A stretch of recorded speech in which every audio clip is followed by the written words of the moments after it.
2వ అధ్యాయము 1 నుండి 3 వరకు మనము చదవండి. దాని నుండి మనకు వినేను సంగతులను విడిచిపెట్టి కొట్టుకొని పోకుంటున్నట్టు వాటి యందు మరి విశేష జాగ్రత్త కలిగి ఉండవలెను. ఎందుకనగా దేవదూతల ద్వారా పలకబడిన వాక్యం సిద్ధపరచబడినందున ప్రతి అతిక్రమము అవిధేయతయు న్యాయమైన ప్రతిఫలము పొంది ఉండగా ఇంత గొప్ప రక్షణను మనము నిర్లక్ష్యం చేసిన యెడల ఎలాగ తప్పించుకుందుము? సరే, మనం ఆ వాక్యంలో నేర్చుకున్న విషయం అండి. దేవునికి స్తోత్రం. అది ఒక విషయం మనం నేర్చుకున్నాం. ఒకటి, మనము అనే పదము నేర్చుకున్నాం. 2, వారి విన్న సంగతి ఏమని నేను చెప్పాను. ఈరోజు మొదటి వాక్యంలో రాయింది కొట్టుకొని పోయినట్టు. ఆ వాక్యంలో రాయిందంటే దేవుడు బిడ్డలు ఏమవుతున్నారు? కొట్టుకుని పోతున్నారు. అంటే ఆయన అర్థం అంటే ఈ సముద్ర తీరంలో కట్టబడిన ఆ ఓడ ఉంటుంది. ఆ ఓడకి గాడి మెల్లగా కొట్టితే ఆ ఓడ దూరంగా అన్నట్టుగా అయిపోతున్నారట. అదే అర్థం ఇక్కడ బాబు గారు చెప్తున్నారు. కానీ దేవుడు వాక్యం చాలా బాగా విని మనం ఏం చేస్తున్నాం? మెల్లమెల్లగా కొట్టిపోతున్నారని దేవుడు వాక్యం అలాగా మన జీవితంలో ఏం చేయకూడదు, ఉండకూడదని పౌరుగారు మనకు నేర్పరుచున్నారు. అది మాత్రం కాదు. పౌరు గారు చెప్పిన మాట ఏంటంటే మొదటి తిమోథెయుసు పత్రిక 1:19 వాక్యం కూడా ఈ విశ్వాసమైన ఓడ బద్దలైపోయినట్టుగా అటువంటి మనస్సాక్షి కొందరు త్రోసివేసి విశ్వాస విషయమైన ఓడ అటు మీద మనస్సాక్షి కలిగి ఉండి కొందరు ఏమవుతున్నారు? విశ్వాసమైన ఓడ ఏమవుతున్నారు? బద్దలైపోతున్నారు. కొట్టుకొని వెళ్ళిపోయినగా ఈ రోజు కానీ ఎల్లుండి కానీ ఈ విశ్వాసమైన ఓడ ఏమవుతుంది? బద్దలైపోతుంది. కొట్టుకొని వెళ్ళి ఈ ఓడ బద్దలైపోతున్నారు. అందుకని జాగ్రత్త పడాలని పౌలు గారు తన కుమారుడైన తీమోథెయుసు గారికి చెప్పిన మాట ఏమిటి? దేవుని స్తోత్రం. రెండవది, మనం అందరూ అనుకున్నారు మనం లేదు, మనం ప్రార్థనలు మనం వెళుతున్నారు, ఆరాధించున్నారు, చర్చ తిరుగుతున్నారు అని అనుకున్నారు. మీరు అలాగా అనుకున్నారు. కానీ మన జీవితంలో అటువంటి సంగతులు జరుగుతుంది. అదే మొదటి కొరింథీ పత్రిక 10వ అధ్యాయంలో 12వ వాక్యం చదివినప్పుడు పౌలు గారు ఆ వాక్యం మనకు చెప్తున్నారు. అది కూడా సుందరంగా ఆ వారికి నేను మనం నిలిచిచున్నానని తలంచుకున్నవాడు పడకుండానట్లు జాగ్రత్తగా చూచుకొనవలెను. ఎందుకంటే మనము పౌలు కొరిదే పత్రికలు చెప్తున్నారంటే మనము నిలిచిచున్నామని తలంచుకున్నవాడు పడకుండానట్లు జాగ్రత్తగా చూచుకొనవలెను. నిలిచికున్నారనేది ఆలోచించిన నువ్వేమవుతుంది? అదేంటంటే ఏమవుతుందని తెలియదు. కొందరు అనుకున్నాయో నేను ప్రార్థనలు నేను ఆరాధన చేస్తున్న చర్చలున్నారు, దేవుని కోసం సమీపిస్తున్నారు. కానీ నీ కూడా ఏమవచ్చు? కొన్ని సంఘటనలు చెప్తున్నారు. ఎంత పెద్ద మనుషులు అయినా కూడా అటువంటి స్థితికి ఏమవుతుంది? ఏసైకి బాప్తిసం యోగం గారు ఇదిగో లోక పాపం మోసుకొని వచ్చిన గుర్రం పిల్ల ఆయన చెప్పారు. నన్ను చెప్పారు. ఏసైకి బాప్తిసం ఇచ్చారు. చెరసాలలో ఉండేటప్పుడు ఆయన ఏసైకి శిష్యుని పంపించాడు.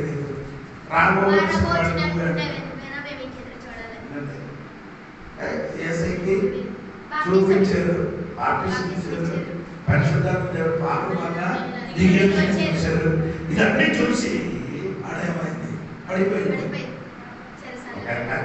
అంటే కొందరు అనుకున్నారు ఈజీగా కాదని పరిస్థితి. అందుకని జాగ్రత్త పడాలి. నీ పడిపోవద్దు అనుకో, పడిపోవచ్చు. నీ కొట్టుకొని అనుకోని అనుకోవచ్చు. నీ ఓడ బద్దలాలని పోలేదు అనుకోండి, బద్దలవుతుంది. ఇదన్నిటికీ మనకు అందరికీ దేవుడు ఏం చేసిన మరణం ఇచ్చింది. ఎందుకంటే హెచ్చరిక మాట, ఆ హెచ్చరిక మాట మనం ఏం చేయాలి? శ్రద్ధ కలిగి పిల్లలు 22 సార్లు ఆ పదం ఉంది. హెచ్చరిక మాట 22 సార్లు. అది ఒకటి మనం నేర్చుకుంటాం. ఇది మొదటి మనం నేర్చుకున్నారు అంటే హెచ్చరిక మాట. కొట్టుకొని పోకూడదు, అదొక మొదటి హెచ్చరిక మాట. సంఘబిడ్డల జీవితం ఏం చేయకూడదు, కొట్టుకొని పోకూడదు అని ఆ హెచ్చరిక మాట. ఇంకా రెండవది నేను తర్వాత చెప్తానండి. ఆ పట్టణం రెండవ అధ్యాయం 2వ వాక్యం ఎందుకనగా దేవదూతల ద్వారా పలకబడిన వాక్యము స్థిరపరచబడినందున ప్రతి అతిక్రమమును అవిధేయతయు న్యాయమైన ప్రతిఫలము పొంది ఉండగా. అప్పుడు రెండవ వాక్యం చదువుని మీరు దేవదూత వలన అంటే దేవదూతల మధ్యవర్తి వలన మనకి ఇచ్చిన వాక్యం. అదే సరే, దేవదూతల మధ్యవర్తిగా ఉండి మనకి ఇచ్చిన వాక్యం. ఆ వాక్యం పొందిన వాడు ఏం చేయలేదు. ఆ పొందిన వాడికి ఏమైంది, దానికి అది చెయ్యలేదు కాబట్టి ఆయన తగ్గిన ఫలం పొందింది. న్యాయమైన ప్రతిఫలం. వారు చెయ్యిన పనికి ఏమైంది ప్రతిఫలం. ఏది దేవదూతలు మధ్యవర్తిగా నిలబడి ఇచ్చిన వాక్యం. ఇది మీరు అది తెలుసుకోవడానికి అపోస్తలుల గారిని చూడండి. అపోస్తలుల గారికి 7వ అధ్యాయం చూడండి, 53వ వాక్యం ఉంటుంది. అపోస్తలుల గారి 7వ అధ్యాయం 53వ వాక్యం.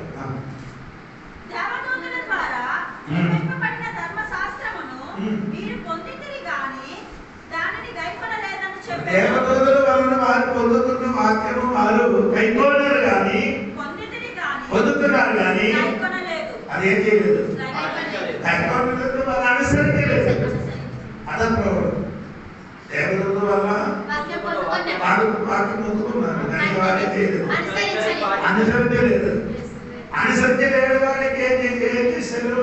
ఎవరి రెండో వాక్యంలో వారి పట్టిన దేవదూతల మధ్యవర్తి వల్ల వారు పొందుతున్న వాక్యములు వారిని అనుసరించినప్పుడు వారిని కలిగింది తగిన ప్రతిఫలం. అప్పుడు యేసుక్రీస్తు ముఖాంతరం చెప్పబడిన వాక్యం అనుసరించిన వారికి ఏమవుతుంది? దేవదూతల మధ్యవర్తి వలన కైకొన్న వాక్యం వారు అనుసరించలేదు, దానికి తగిన ఫలం చేశారు. ఇప్పుడు 3వ వాక్యంలో ఎవరి పత్రిక 2వ 3వ రక్షణను నిర్లక్ష్యము చేసిన ఎడల ఎలాగో తప్పించుకుందుము. అట్టి రక్షణ ఎందుకనగా దేవదూతల ద్వారా పలకబడిన వాక్యము స్థిరపరచబడినందున ప్రతి అతిక్రమమును అవిధేయతయు న్యాయమైన ప్రతిఫలము పొంది ఉండగా ఇంత గొప్ప రక్షణను మనము నిర్లక్ష్యము చేసినడా ఎలాగ తప్పించుకుందుము. అట్టి రక్షణ ప్రభు బోధించుట చేత ఆరంభమై దేవుడు తన చిత్తానుసారముగా సూచక క్రియలు ప్రభు బోధించిన దేవుడు ఎవరిది అంటే దేవదూత వలన మధ్యవర్తిగా వాక్కు దొరికిన వాక్యం అనుసరించలేదు కాబట్టి వారికి తగ్గిన ఫలము వారికి శిక్ష పొందారు. అక్కడి చెప్తారు అని పొందినప్పుడు దేవుడు మాట్లాడిన వాక్యం అనుసరించలేకపోతే ఏమవుతుంది? ఇది గొప్పది కదా. అది దేవదూత మధ్యవర్తిగా దేవుడు ఇప్పుడు దేవుడు తనగా నీతో నాతో మాట్లాడిన వాక్యం అది మనం అనుసరించలేకపోతే ఏమవుతుంది? దానికి మించిన శిక్ష మనం పొందుతున్నారని. అందుకని నీ జాగ్రత్త పడాలని నీకు ఎలాంటి పత్రికలు కూడా కలిసి చదవండి. 3వ అధ్యాయం 19వ వాక్యం ఉంటుంది. 3వ అధ్యాయం 19వ వాక్యం.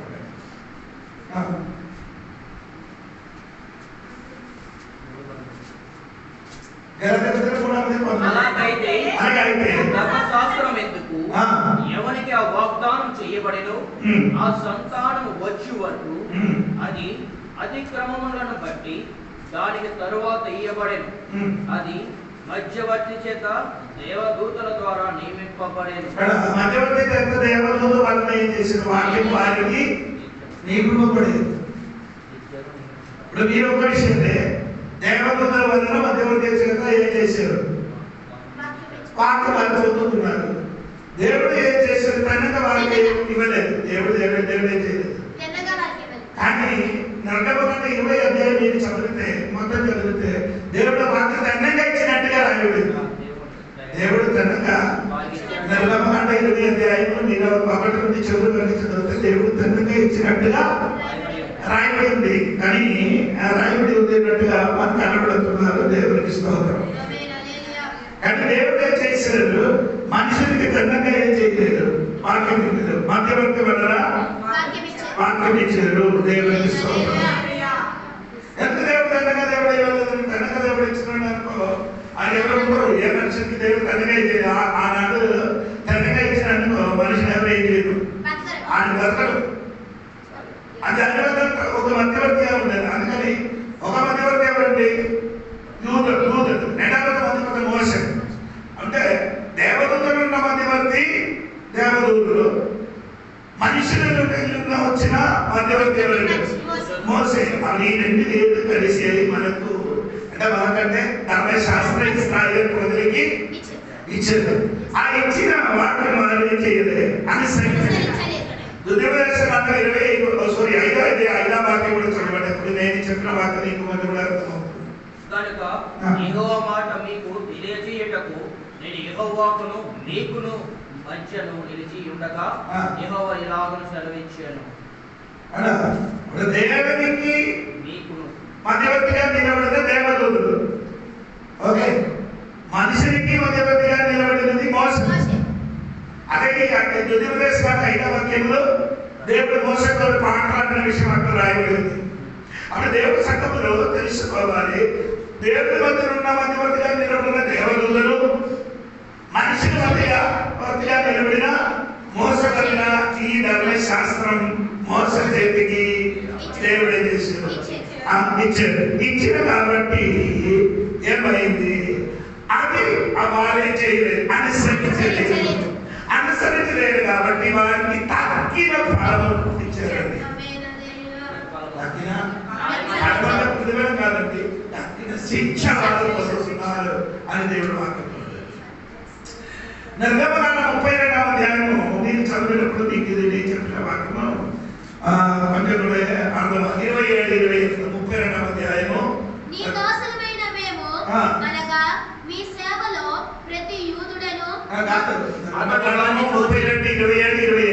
అతడు వారిని చూచి నేను ప్రతి వాడును తన కత్తిని తన నడుమున కట్టుకొని పల్లెములను ద్వారము నుండి ద్వారమునకు వెళ్ళొచ్చు. ప్రతివాడు తన సహోదరుని, ప్రతివాడు తన చిలికానిని, ప్రతివాడు తన పొరుగు వాడిని చంపవలనని ఇశ్రాయేలు దేవుడని యెహోవా సెలవిచ్చుచున్నాడని. లేవీయులు మోసే మాట చొప్పున చేయగా ఆ దినమున ప్రజలలో ఇంచుమించు 3000 మంది కూలిరి. ఏ దినమున మధ్యవర్తిగా నిలబడి ధర్మశాస్త్రం తొలగిందో ఆ దినమున వాక్యం లేదు. మొదటి వాక్యం ఏమండి? ఇశ్రాయేలు 32వ అధ్యాయం ఇశ్రాయేలు మోసేకి కనబడలేదు కాబట్టి ఇశ్రాయేలు దగ్గరికి అహరోను గారికి ఏం చెప్పారంటే మనకు ముందుగా నడిపించడానికి కదా కావాలని ఇశ్రాయేలు ప్రజలు వెళ్ళి మోసే గారికి చెప్పారు. ఇప్పుడు మోసే చెప్పారు, నీ మన మీద నీ చెవిలున్న బంగారు నీకు అని. ఆ బంగారు నుంచి మోస అగ్ని వేసి అక్కడ దూడగా నిర్మించింది. అక్కడ దూడగా నిర్మించినప్పుడు 8 వాక్యంలో వాళ్ళ దూడ దగ్గర ఏం చేస్తున్నారు? నాట్యమాడి పాటలు పాడుతున్నారు. ఆ టైంలో మోస దిగి వస్తున్నారు. దేవుడు 2 పడకలు తీసుకొని మోస దిగి వచ్చినప్పుడు ఏం జరుగుతున్నారంటే దేవుడు వాక్యము అనుసరించలేదు. ఏదో దేవుడు వాక్యం ఇచ్చిన ఆ మొదటి అన్న వారే చేశారు. నెరవేర్చలేదు కాదు, పాటించలేదు కాబట్టి మోస ఈ పడగలను ఏం చేశారు?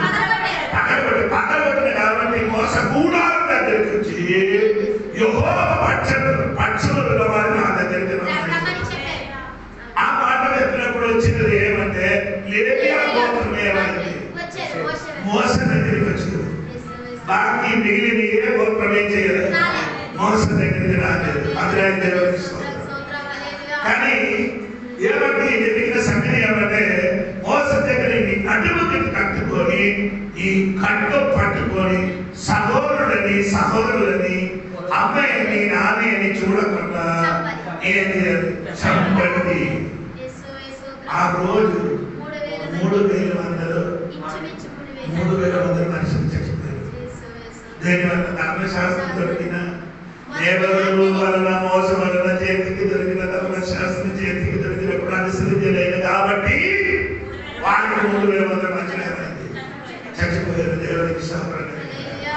దాని మధ్య ఒక విషయం ఉంటుంది, చెప్పవలసి ఈ లేవి గోత్రములకి దేవుడు ఆయన యాకోబు శపించేది. లేవి గోత్రములకి యాకోబు ఏం చేసి అది 39 చదివిన 49 చదివితే మీకు అంత అర్థమవుతున్నారు.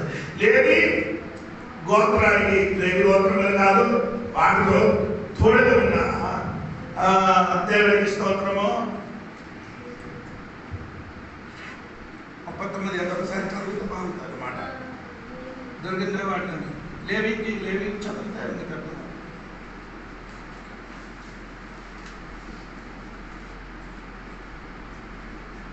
అదే 5వ వాక్యం. సిమియోనే లేవి అనువారు సహోదరులు, వారి ఖడ్గములు బలత్కారపు ఆయుధములు. నా ప్రాణమా వారి ఆలోచనలో చేరవద్దు, నా ఘనమా వారి సంగముతో కలుసుకొనవద్దు. వారు కోపం వచ్చి మనుషులను చంపిరి, తమ స్వేచ్ఛ చేత ఎద్దులు గుర్తుకాలి నరములను తెగకొట్టిరి. వారి కోపము వేంద్రమైనది, వారి ఉగ్రతము కఠినమైనది, అవి శపింపబడును. శపింపబడని ఎవరు చెప్పారు? లేవి అంటే షిమియోను. లేవి అంటే షిమియోను చెప్పారు. శపింపబడారు. ఆ శాపం ఇప్పుడు ఏమైంది? మారిపోయింది. మోసే చెప్పాడు, నా మనసులో ఉన్నవాడు దగ్గరికి రమ్మని చెప్పిన వెంటనే లేవి గోత్రం వచ్చింది కాబట్టి వారు దగ్గర నుండి ఆ శాపం ఏమైంది? దేవుడు అప్పుడు వాటి పరిధి వేసినప్పుడు ఏంటి? అమ్మ లేదు, నాన్న లేదు, చెల్లి లేదు, అక్క లేదు, నరకని. అందుకని ఈ వాక్యం ఏది? అతడు వారిని చూచి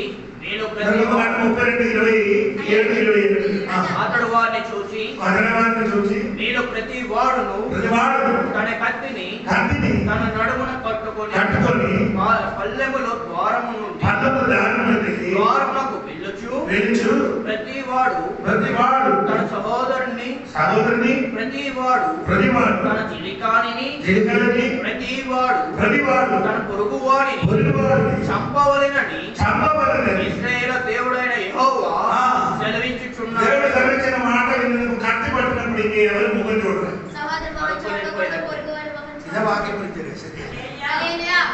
శరీర వాక్య పరిచయం చేసినప్పుడు ముఖం చూడకుండా అందరికీ నరకాలి. నరకడానికి చెప్పలేదండి, దొరికినప్పుడు నరకాలి. ఇప్పుడు మొదటి వ్యక్తులు వాక్య పరిచయం చేసినప్పుడు నాకు మాత్రం ఏమో చదువుతున్నాను, నీ మాత్రం అందరికీ నరకాలి, నీ మాత్రం చెప్పారు, వాక్యం చెప్పలేదు.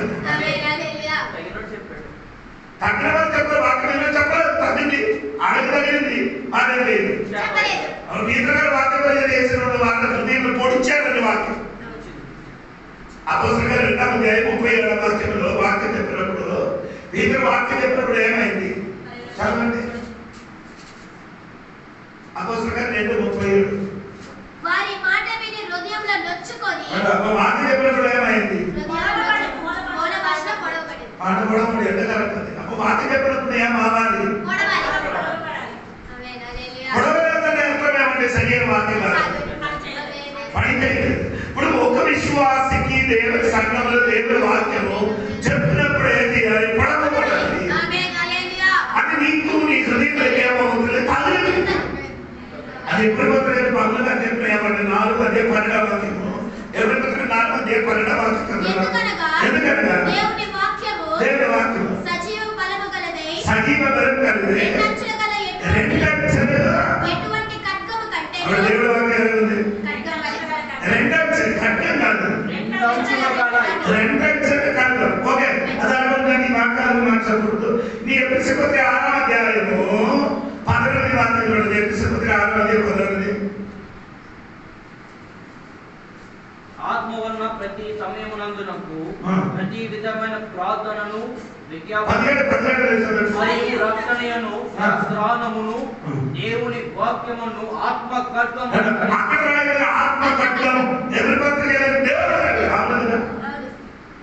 దేవుని వాక్యం దేవుని వాక్యం. ఎవరి పత్రిక 4లో 12 దేవుని వాక్యము, ఎవరి పత్రిక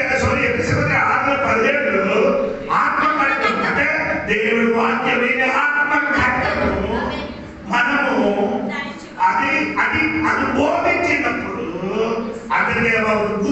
గుచ్చుకున్నాడు. ఒకటి, రెండు ఏమవుతున్నది? అది నొప్పి కలిగినది. ఎవరి పత్రిక చూడండి.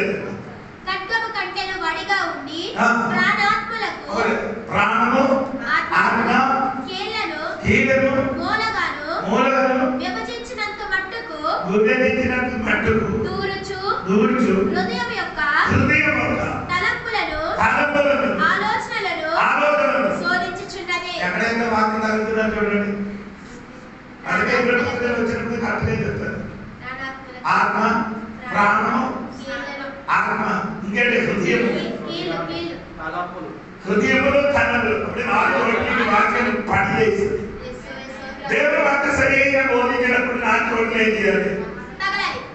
పగలాలి. దేవుడి అప్పుడు నేను చెప్పుకొని వచ్చింది.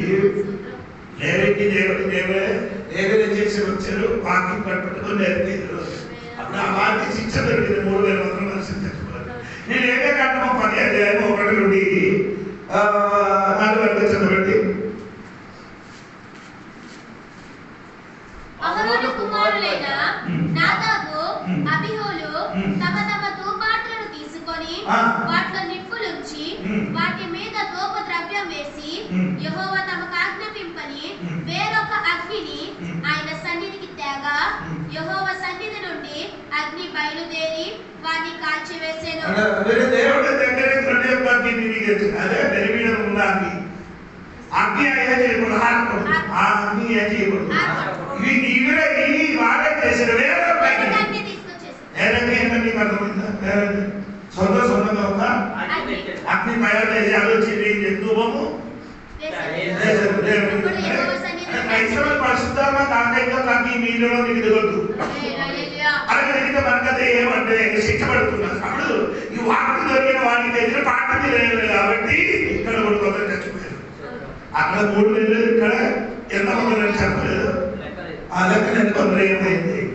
చనిపోయినట్టుగా రాయబడింది. దేవుని ఇది సంఖ్యాకాండం చూడండి. 11వ అధ్యాయము మొదటి వాక్యం 33వ వాక్యం చూడండి. సంఖ్యాకాండం 11వ అధ్యాయం మొదటి వచనము 33వ వాక్యం. ఆయాసమును గూర్చి అనుకుంటుండగా అది యెహోవాకు వినబడెను. యెహోవా దాన్ని వినినప్పుడు ఆయన కోపము రగులుకొనెను. ఆ మాంసము ఇంకా వారి పంట సందుల్లో ఉండగానే అది తరువాత యెహోవా సన్నిధి నుండి ఒక గాలి బయలుదేరి సముద్రం ఆ మాంసము ఇంకా వారి పంట సందుల్లో ఉండగానే అది నమలక మునిపే యెహోవా కోపము జనుల మీద రగులుకొనెను. యెహోవా తెగులు చేత వారిని బహుగా బాధించెను. మొదటి వాక్యం చదివినప్పుడు వారికి ఏమైంది? ప్రాబ్లం ఆయాసం ఆయన సన్నిధి ఆడిన వలన 6 మంది దేవుడు గోప ముగ్గురుగా వచ్చి చాలా మంది ఏమైంది? చనిపోయారు. హలో, ఇప్పుడు నేను దేవుడు ఎప్పుడు మాట్లాడినప్పుడు వారి కారణం చాలా మంది చనిపోవడం కారణం సయ్యమైంది. ఇంకా సంఖ్యాకాండం చూడండి. సంఖ్యాకాండం 15వ అధ్యాయం 30వ వాక్యం నుండి 36వ వరకు చదవండి. సంఖ్యాకాండం 15వ అధ్యాయము. అయితే దేశమందు పుట్టిన వాడే గాని పరదేశీయే గాని ఎవడైనా సహించి పాపము సహించి సాహసించి పాపం చేసిన ఎడల వాడు యెహోవాను తృణీకరించిన వాడవును కనుక అట్టి వాడు నిశ్చయముగా జనులలో ఉండకుండా కొట్టివేయబడును. వాడు యెహోవా మాటను అలక్ష్యము చేసి ఆయన ఆజ్ఞను మీరినందున నిత్యముగా కొట్టివేయబడును. వాని దోష శిక్ష వాడే కారకుడు. ఇశ్రాయేలు అరణ్యంలో ఉన్నప్పుడు ఒకడు విశ్రాంతి దినమున కట్టెలు ఏరుట చూచిరి. వారు కట్టెలు ఏరుట చూచిన వారు మోషే యొద్దకును అహరోను నొద్దకును సర్వ సమాజము నొద్దకును వాడిని తీసుకొని వచ్చిరి. వానికి ఏమి చేయవలనో అది విషాద పడలేదు కనుక వాడిని కావలిలో ఉంచి తర్వాత యెహోవా ఆ మనుషుడు మరణ శిక్ష నొందవలెను. సర్వ సమాజము పాలెము వెలుపల రాళ్లతో వాడిని కొట్టి చంపవలెనని మోషేతో చెప్పాను.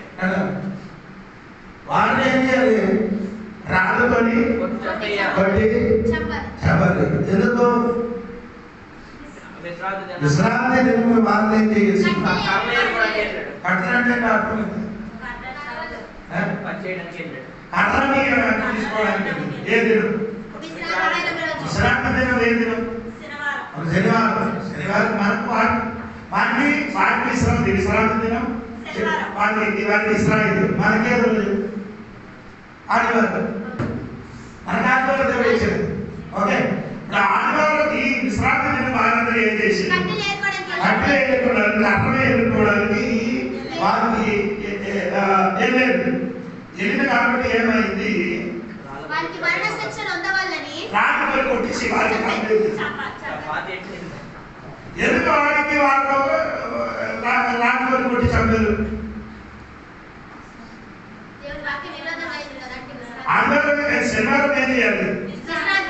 ఆదివారం ఏం పని అని దేవుడు సరిగ్గా అని వారే చేస్తున్నారు.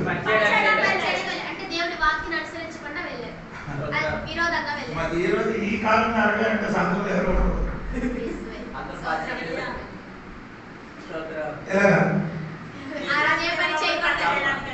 మొత్తం రాజు నన్ను తీయకూడదు, నేను ఆ పలానా వ్యక్తికి చంపిన రాయని చెప్తారు. వేరే రాయి తీసుకుని చెప్తాడు. నాకు చెప్పుకోవాల్సిన మాట ఏంటంటే ఆ ధర్మశాస్త్రము మోస వలన దేవదూతల వలన మధ్యవర్తిగా మధ్యవర్తి వలన దేవుడు వారికి ఇచ్చినప్పుడు అది అనుసరించలేని వారికి తగ్గిన వలన శిక్ష పొందుతున్నారు. అందుకనే కింద మాట మీకు చదివి చాలా వాళ్ళ ఓటు వాక్యం ఉంది, అది చదివితే మీకు చెప్పలేదండి. ఎందుకు? సోదరు అంటే దేవుడు వాక్యం, దేవుడు ఇచ్చిన వాక్యం ఆయన అనుసరించలేదు కాబట్టి తగ్గిన వల్ల వారే చేసిన పొందుతున్నారు. కానీ మనకు కూడా దేవుడు మనతో మాట్లాడిన ఇంత గొప్ప రక్షణ అలక్ష్యంగా చేసిన ఏమవుతుంది? తప్పిపోతారని తప్పించుకుంటారు. అదే సోదరు చదువు గర్వమైందా లేకపోతే మౌనంగా కూర్చుకుంటుంది స్వామి. అది అర్థం తెలుసుకొని దేవుడికి స్తుతించాలి. ఈ కాలంలో చాలా మందికి ఎక్కడ కూడా అర్థం అవ్వలేదు. అంటే ధర్మశాస్త్రం మనకు అవసరం లేదని చెప్పకూడదు. అందుకని లూకా సువార్తలో 4వ అధ్యాయంలో 18 వాక్యం చదివినప్పుడు ఏమండి? చదువుకునే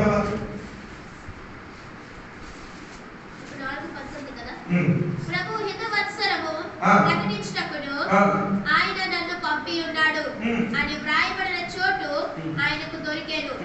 ఆయన గ్రంథము చుట్టి పరిచారకుకిచ్చి కూర్చుండేను. దేవుడు ఆ వాక్యం చదివి ఏం చేశాడు? గ్రంథం ఏం చేశాడు? చుట్టి అంటే మన బైబిల్ వల్ల కాదు, అది అడిగింది చదివి ఏం చేశాడు? అది ఏం చేశాడు? చుట్టి ఆయన చేతికిచ్చి. ఆయన అర్థం ఏంటంటే ధర్మశాస్త్రం చదివి చుట్టి ఆయన చేతికిచ్చి ఇన్ని మళ్ళీ తీరుకుంటున్నాడు. అందరూ ఎలా బోధిస్తున్నారు?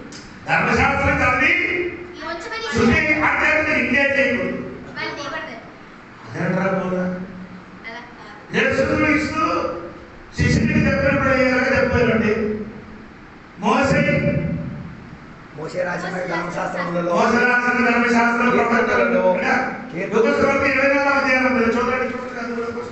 కీర్తనలలో నా గురించి రాయబడినవన్నీ 24వ అధ్యాయం దొరికినవాడు చదవండి. రవి గారు కూడా బైబిల్ లేదా? రవి చర్చికి వచ్చినప్పుడు బైబిల్ పట్టుకుని రావాలి. ఇంకా చదవచ్చు. 44 Moses, the book of the prophets and Psalms, referring the Old Testament. 27 చదువు. 44 2వ వాక్యం చదువు. తన మహిమలో ప్రవేశించుట అగత్యము కాదు. మోసేయు ప్రవక్తలను మొదలుకొని లేఖనములన్నిటిలో తను కూర్చున్న వచనముల భావము మోసే ఇంకేంటి? ప్రవక్తలు కీర్తనలలో కట్టుకుంది. అంతటా ఆయన మోసే ధర్మశాస్త్రములోను ప్రవక్తల గ్రంథములోను కీర్తనలలోను నన్ను గురించి రాయబడినవన్నీ నెరవేరవలనని. అంటే యేసుప్రభు ఆడ నేర్పించేది 3 పుస్తకాలు. ఏ 3 పుస్తకం కాదు. మోసే ఎన్ని పుస్తకాలు? 5 గ్రంథాలు. ఇంకేంటి? ప్రవక్తల పుస్తకం. చర్య పుస్తకం పెద్దది అని 12. కీర్తనలు ఆయన కూడా ఏం చేశారు? రాయబడి ఉన్నది. చెప్పండి. ఇది మనకు అవసరం లేదు. ఈ ధర్మశాస్త్రం అవసరం మనకి. అప్పుడు ధర్మశాస్త్రం పొందుతున్న వాడు ఏమని మాట్లాడలేదు. వారికి ఏమైంది? తగ్గిన శిక్ష తగ్గింది. ఇదెందుకు ఈ సంగతి ఎప్పుడు సంఘటనలకి చెప్తున్నారు? కొట్టుకొని పోతున్నారు కదా.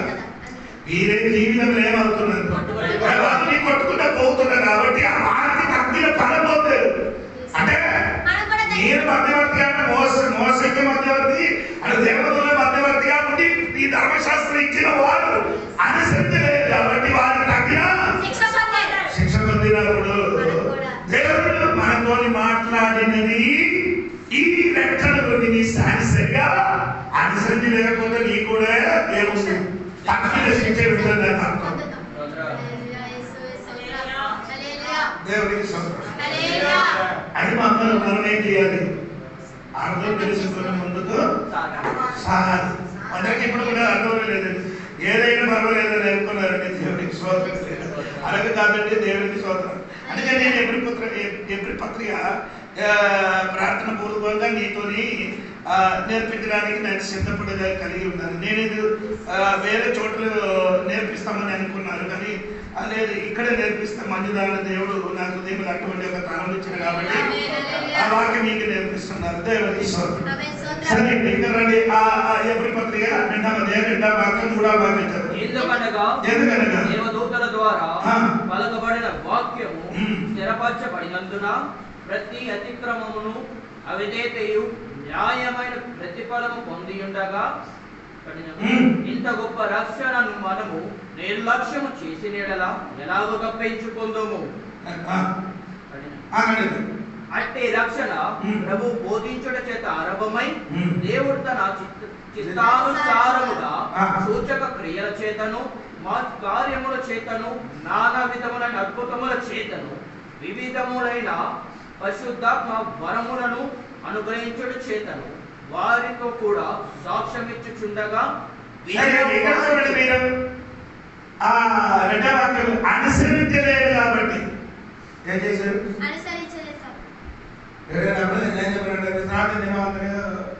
పనిచేసింది కాబట్టి ఏం చేశారు? దేవుడు రాత్రి రాత్రి ఇది మాత్రం కాదు, రాత్రి కొన్ని విషయం బైబిల్ ఉంది. అది మనకు అది నిర్గమకాండం నేర్పించినప్పుడు అదే చెప్పాలి. అక్కడికి వెళ్తే ఇది చెప్పకుండా వెళ్ళిపోతుంది. టోపు మారిపోకూడదని అక్కడే నిలబడి నేను చెప్పుకొని వెళ్తున్నాను. వాళ్ళు ఏం చేస్తున్నారు? విశ్రాంతి ఏం చేశారు? కర్ర ఎదుర్కొన్నాడు వెళ్ళి కాబట్టి వారికి ఏం చేశారు? అడిగేం చేశారు? ఉంచారు. వెంటనే ఏం చేయలేదు. ఎందుకు? తీర్పు తీర్చలేదు. తీర్చిన తర్వాత ఇశ్రాయేలీయులందరికీ తీసుకొని వారి రాళ్ళు మెరిగిన రాళ్ళతో ఏం చేశారు? మన ఆదివారం పడికి నిలబడి ఏం చేయాలంటే వారి దేవుడే చెప్తున్నారు. ఇది కృపాకాలం అయింది కాబట్టి దేవుడు మనతో ఏం చేస్తున్నారు? కృప చూపిస్తున్నారు. కృపాకాలం అయింది కాబట్టి కృప చూపిస్తున్నారు. ఆ కాలంలో అంటే కృప ఏంటి లేదు. చేయడం శిక్షించడం, చేయడం అంటే అనుసరించలేండి మనకి అందే. దేవుడికి అంటే అందుకంటే జాగ్రత్త రెండు దేవుడికి స్వాగతం. తర్వాత ఇక్కడ 3వ వాక్యంలో చెప్పిన మాట జాగ్రత్త మీరు అనుసరించండి. ఇంత గొప్ప రక్షణను మనము నిర్లక్ష్యం చేసిన యెడల దేవుడు చెప్పిన రక్షణ ఆగుతుంది. అదే కాదు, దేవుడు ఇది మాట్లాడింది నిర్లక్ష్యం చేసిన యెడల ఎలాగో తప్పించుకుందాం. అట్టి రక్షణ ప్రభు బోధించుట చేత. ఆ రక్షణ మొదటి ఎవరు బోధించారు? నీ డౌట్ ఆగకూడదు. మీరు ధర్మశాస్త్రం ఇచ్చిన వారు అవును కదా? అవునే కదా? కొత్త నిబంధన ప్రభు ఎవరు? అదే ఎవరు? అది ఆయనే. మీకు అర్థమవుతుంది. పాత నిబంధన చెప్పినప్పుడు ఏం చెప్తున్నారు? ప్రభు అని చెప్తున్నారు, క్రీస్తు అని చెప్పి యేసు అని చెప్పిన పాత నిబంధన యెహోవా. మీరు అదే కన్వర్షన్ ఆగకూడదు. అందుకంటే ఒకరు ఏం చెప్తున్నారండి, యెహోవా చెప్పినది యేసు చెప్పిన అప్పుడే అంట. యెహోవా అంటే యెహోవా యేసయ్య పరిశుద్ధం ఒకడు అంట. అలాగే అయితే దేవుడు చెప్పిన ఒక మాట ఏంటంటే, నేను పెళ్లి చేసిన నా ప్రజలు యేసయ్య గ్రంథం ఉంది. దేవుడు రెండుసార్లు పెళ్లి ఆపుతుందా?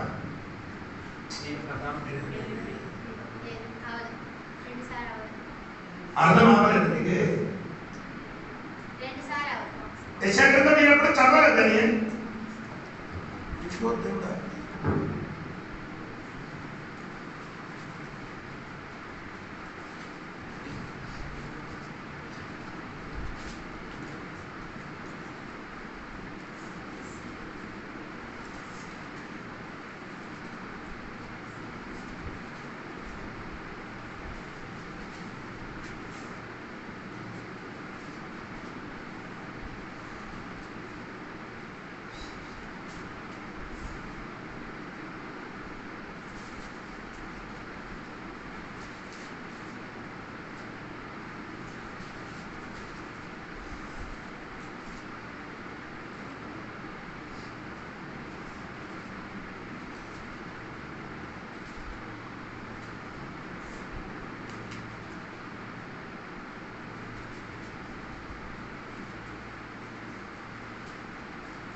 దేవుడా నేను సృజించిన వాడు నీకు భర్త అయి ఉన్నాడు.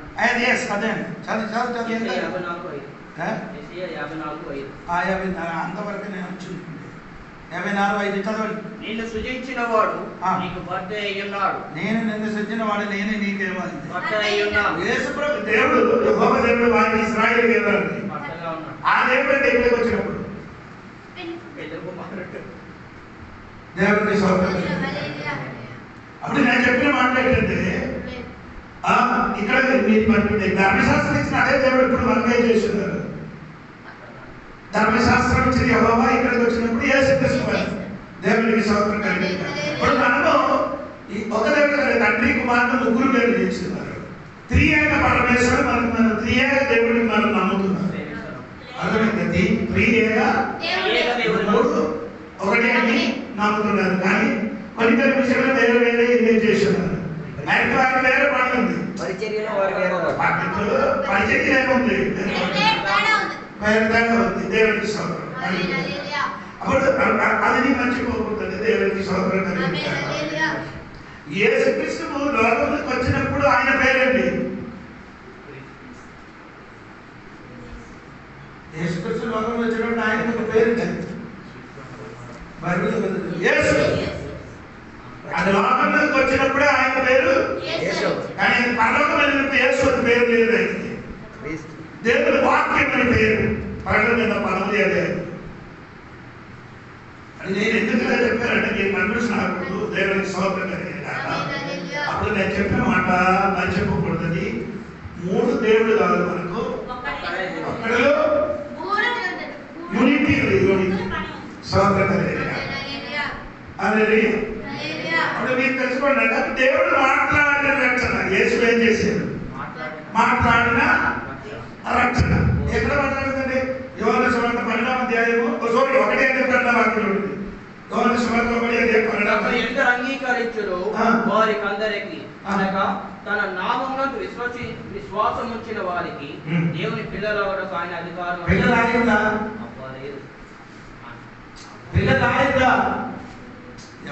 ఈ మాట్లాడితే చెప్పండి. ఆవడానికి రాయిపోయిందంట. అవ్వడానికి అధికారం ఇచ్చారు. ఎప్పుడు పిల్లలు అవుతుంది?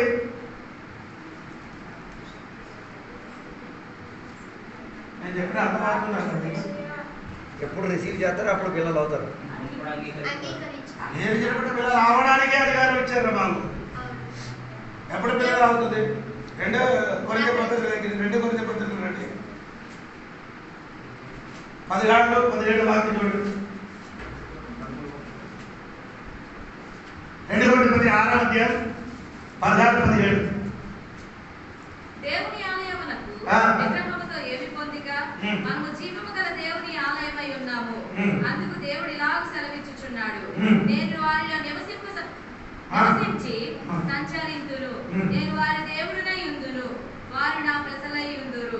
కావున మీరు వారి మధ్య నుండి బయలువెడలి ప్రత్యేకముగా ఉండుడి, అపవిత్రమైన దానిని ముట్టకుడని ప్రభువు చెప్పుచున్నాడు. మరియు నేను మిమ్మల్ని చేర్చుకొందును, మీకు తండ్రినై ఉందును, మీరు నా కుమారులను ఉందురు. ఎప్పుడు కుమారుడు అవుతున్నారండి? వారి దగ్గర నుంచి వేరే ఉండడం వల్ల సెపరేషన్ సెపరేషన్ వేరుపాటు. వేరుపాటులో వస్తే కుమారుడు మాత్రం ఇప్పుడు నేను ఎప్పుడు మాట్లాడలేదు, కుమారుడు రావడానికి దేవుడు అధికారం ఇచ్చారు. అది కాదండి, కుమారుడు రావాలంటే సపరేట్ గా ఉండాలి. ఆయన అయ్యా సపరేట్ గా ఊరు వేరే ఉండాలండి. అంటే ఊరు విడిచి కదా వారితో ఉండేది, వారిలో ఉన్న పద్ధతితో నీకేం ఉండకూడదు. సమతం ఉండదు. వారి పద్ధతి ఏంటంటే తెలుసా, ఆచారములని ఏం చేయకూడదు, పాటించకూడదు. ఇక్కడికి బొబ్బడికి వెళ్ళారు. ఎవరింటికి వెళ్ళారు? నీ మామయ్య ఇంటికి. మామయ్య చర్చకి కానీ చర్చకి వెళ్ళదు. నీ ఆదివారం ఉండిపోతే నీ ఏం చేయకూడదు. నీ ఏం చేస్తున్నారు? సాంప్రదాయం కలిసిపోతున్నారు. ఎక్కడికి వచ్చినప్పుడు ఈ సాంప్రదాయం కలిసిపోతున్నారు.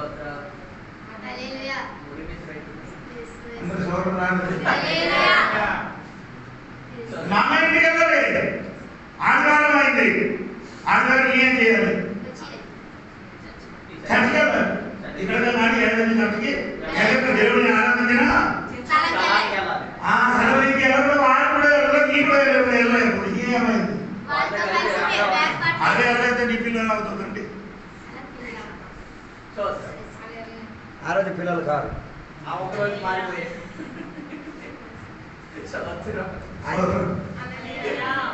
నీ వారి మధ్య నుండి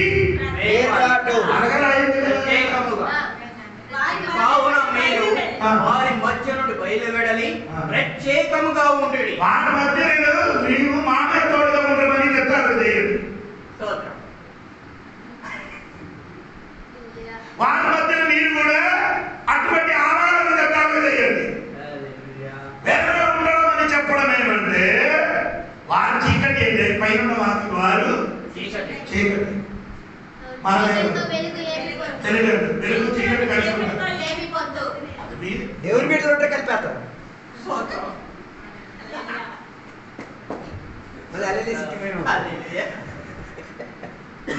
బెలియాలకి దేవునికి ఏం అదే ప్రార్థన లేకుండా పిల్లి కోసం వెళ్ళిపోతుంది. కాకపోతే నేను అది చెప్పలేదు.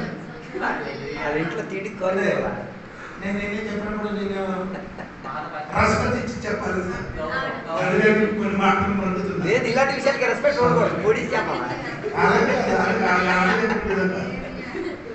వచ్చిన వాళ్ళకి రెస్పెక్ట్ లేదు, వచ్చిన వాళ్ళకి రెస్పెక్ట్ ఇవ్వకుండా చెప్తే చెప్పిన వాళ్ళకి రెస్పెక్ట్ లేదు. మాట ఏంటంటే దేవుడు పిల్లలాగా దేవుడు ఇది దేవుడు చెప్పారు. రక్షణ మార్గం రక్షణ మొదలైనది కాదు. ఎవరు చేయాలి? నీ శరీరం చేస్తే నా పిల్లలు ఇదే మాట యేసులో మళ్ళీ చెప్పారు. ఇక్కడ సారీ యోహాను సువార్త 3:16 చూడండి. మీకు అందరికీ తెలిసిన వాడు లోకాన్ని ఎంతో ప్రేమించారు, తన అధిక కుమారుని అందరూ విశ్వసించారు. అద్వితీయ కుమారునిగా పుట్టిన వాని యందు విశ్వాసముంచు ప్రతి వాడును నశింపక నిత్య జీవం పొందినట్లు ఇదే యేసు చెప్పారు. ఏం చెప్పారు? దేవుడు లోకాన్ని ఎంతో ప్రేమించాను. ఎవరికి? లోకాన్ని. లోకంలో దేవుడు అందరికి చెప్పారు. లోకానికి దేవుడు లోకం అని ఎక్కడ చెప్పినది ప్రజలు. నీ ఆత్మ సరిగా చెప్పండి, మీకు అర్థమైందని నేను చెప్తాను. దేవుడు లోకమును ఎంతో ప్రేమించాడు కాగా ఆయన తన అద్వితీయ కుమారునిగా పుట్టిన వానియందు విశ్వాసం. ఎవరు లోకం విశ్వసించారా? ఎవరు విశ్వసించారు? లోకం మనుషులు. కొన్ని వాక్యాలు అవే మీరే చేయగలరు, మృతకూడదు. అది కొద్ది ఆత్మీయ సత్యములు ఉంది. అక్కడ లోకం అని చెప్పినది దేవుని ప్రజలు. అదే ప్రజలు, దేవుని కాదు, ప్రజలు. చూడండి, ఇదే పుట్టిన వాణి యందు విశ్వాసం ఉంచు ప్రతి వాడును నశింపక నిత్య జీవము పొందునట్లు ఆయన అనుగ్రహించును. ఇక్కడ ఇది చెప్పలేదండి. లోకం అని చెప్పినది ఏమైనా అర్థమైందా? మనుషులు. రోమపత్రిక 12:1 వాక్యం చూడండి. లోక మర్యాదలను అనుసరించకుండా నీ మనసును నీవు నవీనపరచుకుంటావు. మీరు ఈ లోక మర్యాదను అనుసరింపక. అదే లోకం అంటే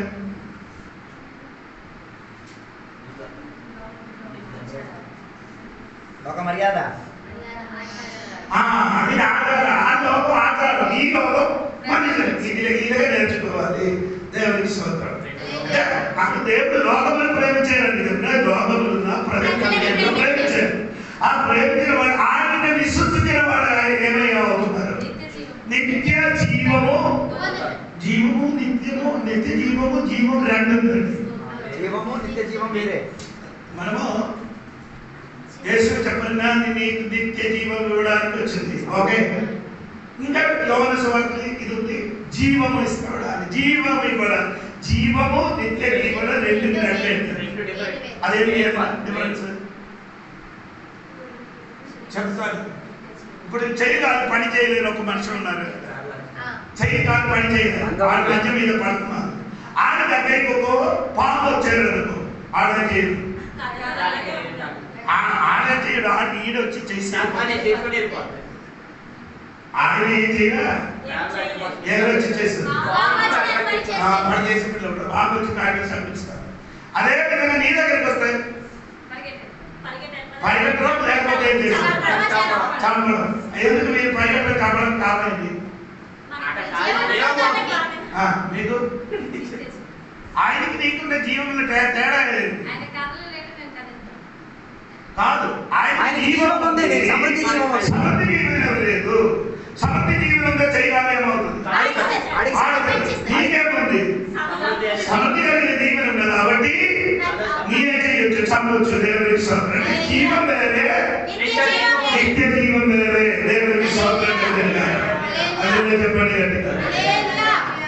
అది ఇంకొక అర్థం ఉంది. నిత్య జీవం వేరే అండి. మనం పొందుకున్న జీవం ఏమండి? ఇదే నిత్య జీవం అంటే అంటే అంటే సముద్రంలో బ్రతికి ఉన్న చేప అక్కడ వెళ్తుంది, కానీ ఆ దాన్ని పట్టుకొని ఏదైనా మాటలు పడితే ఏమవుతుంది? చచ్చిపోతుంది. అంతగా ఎందుకో చచ్చిపోవడం. ఆయనకి బ్రతకడానికి జీవనం ఎక్కడ ఉండేది? మనకు ఈ లోకంలో బ్రతకడానికి జీవన దేవుడు మనకి ఇచ్చాడు. ఇది అక్కడికి బ్రతకడానికి జీవనం ఇప్పుడు కూడా ఇచ్చాడు దేవుడు మనకు. ఇక్కడ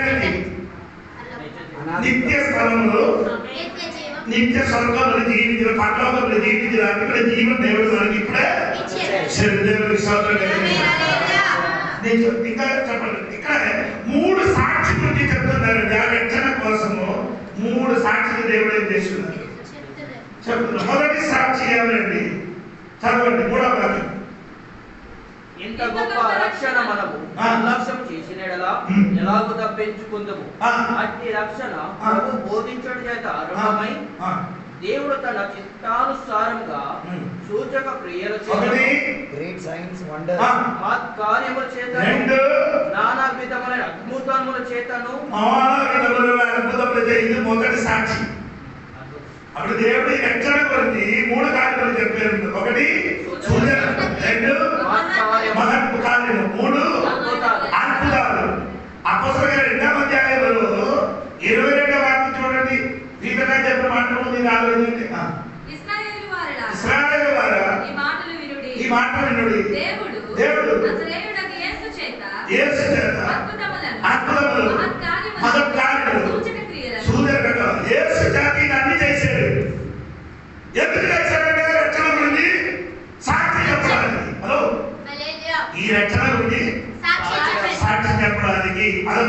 సాక్షి. రెండవ సాక్షి చూడండి, పరిశుద్ధాత్మ వివిధములైన పరిశుద్ధాత్మ వరములను నా బైబిల్లో పరిశుద్ధాత్మ ఇచ్చారని, నా బైబిల్లో పరిశుద్ధాత్మ నా బైబిల్ అంటే నా బైబిల్ రాయబడింది పరిశుద్ధాత్మ ఇచ్చారని. ఈ బైబిల్ కరెక్ట్ అది. పరిశుద్ధాత్మ వరములు ఇచ్చారట. By giving ఇప్పుడు దేవుడు 3 కార్యాలు చేశాడు. ఫస్ట్ సూచన, ఒకటి సాక్షి. రెండవది ఇంకొక సాక్షి ఇచ్చారు. ఏది? పరిశుద్ధాత్మ వరములు ఇచ్చారు. ఇది మూడవది ఏమైందండి? చదవండి. వారితో కూడా సాక్ష్యం ఇచ్చుచుండగా వినిన వారి చేత మనకు దృఢపరచబడిన రక్షణ గురించి 3 సాక్షి. ఒకటి సూచన క్రియలు, 2 మహత్కార్యాలు, 3 అద్భుతాలు. ఒకటి ఇది రెండవది పరిశుద్ధాత్మ వరములు ఇచ్చారు. రెండవది సాక్షి. మూడవది వినిన వారి వలన మనకు దృఢపరచిన రక్షణ. నీకు అర్థమైందా? ఈ రక్షణ అని చెప్పినది 3 సాక్షులు. దేవునికి స్తోత్రం. ఏంటంటే నీకు అర్థమైందా? దేవునికి స్తోత్రం. వినిన వారు యేసు చెప్పినది వినిన వారు 12 అపోస్తలులు. ఓకేనా? యేసు చెప్పిన వినిన వారు 12 అపోస్తలులు. ఓకే, ఈ 12 అపోస్తలులలో 21 లేఖనం వలన వర్ణించాడు. సౌర్యవాదేవుడు ప్రకటనలు కూడా రక్షణ గురించి రాయబడింది కాబట్టి. ఇప్పుడు ఈ వినిన వారు ఎవరండి? చెప్పిన వారు యేసు. ఎందుకు రక్షణ గురించి వినిన వారు ఎవరండి? అపోస్తలులు. 12 అపోస్తలులు. ఓకే, 12 అని చెప్పినప్పుడు యూదా గురించి మీరు అనుకుంటున్నారు. యూదా పని చేసి ఆడలిపోయారు. యూదకి బదులుగా వచ్చిన వాళ్ళు మనిషిని వచ్చారు. యూదకి బదులుగా ఒకరికి కావాలని కోరుకొని ఎవరు తెచ్చారు? మధ్యకి తీసుకున్నారు. 6 రోజు వచ్చారు. నేను వాళ్ళకి కనిపించలేదు. మనిషిని తీసుకొచ్చి వచ్చిన వాళ్ళందరూ అంటే దేవుడు తెచ్చి వచ్చాడు పౌరుకి. యూద పోయిన సర్వే వచ్చిన వారు ఎవరండి? పౌలు వలన 14 అసలు 21 పౌలు మొత్తం కలిపి పౌలు, పీతరు, యోహాను గారు, ఇంకా యాకోబు, ఇంకా యూదా. వారి వల్ల మనకి 21 లేఖనం చివరికి వచ్చిందంటే గొప్ప ప్రకటన. అందులో కూడా రక్షణ గురించి వారి రక్షణ గురించి ఏం చేశారు? మనకు వివరించారు. దేవునికి స్తోత్రం కలిగింది. ఇది మనసులో వచ్చి ఇంకా చదవండి 3వ వాక్యం. ఇంత గొప్ప రక్షణను మనము నిర్లక్ష్యము చేసిన ఎడల ఎలాగో తప్పించుకుందుము. ఈ రక్షణ గురించి నిర్లక్ష్యం చేసిన ఎడల తప్పిపోతాను. ఎందుకు తప్పిపోవడం? 3 సాక్షి నిలబడి మీకు తెలియవచ్చారు. ఏది? ఈ చెప్పినది రక్షణ గొప్పది. ఈ రక్షణ గొప్పది. ఇది చెప్పాలి 3 సాక్షులు. ఆ సాక్షి మాట నిలబడకపోతే ఎలా తప్పించుకుంటారు? అందుకే చెప్పాలి రక్షిపోకూడదు చెప్పడానికి కారణం ఇది. లేకపోతే మనకు పడలేదా? మనం చెప్పడానికి కారణం ఏది? ఈ గొప్ప రక్షణ నిర్లక్ష్య పెట్టింది కదా. తీర్పు నుండి మీరు తప్పించుకుంటున్నారని పౌలు గారు ఎప్పుడు సంఘ బిడ్డలకి రక్షణ. ఏంటి రక్షణ?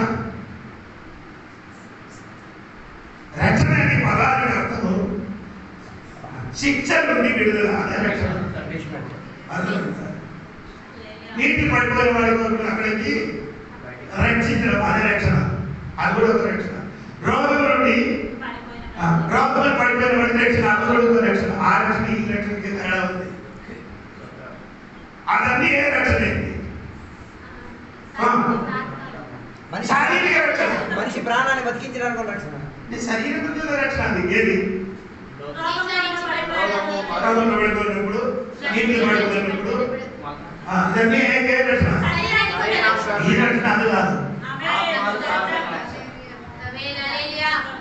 మొదటి దశలో 5వ అధ్యాయం 23వ వాక్యం. అలాగే శరీరము, ప్రాణము, ఆత్మ. మూడు. ఆత్మయు జీవమును శరీరం. ఒకటి ఆత్మ, స్పిరిట్. స్పిరిట్ రెండు, జీవం మూడు, శరీరం. ఈ మూడు స్థానములు దేవుడిన రక్షణ. హలో, అర్థమైంది?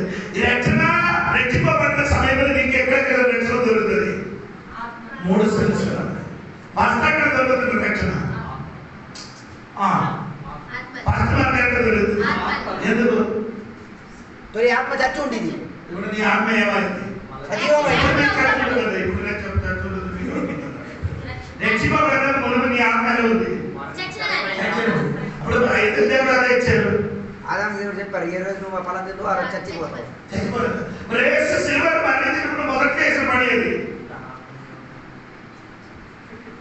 సిలువలో మరణించినప్పుడు చేసిన మొదటి పని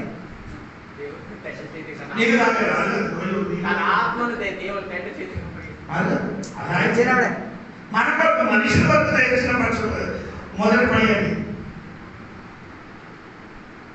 దొంగకి చెప్పారు. నేడు నువ్వు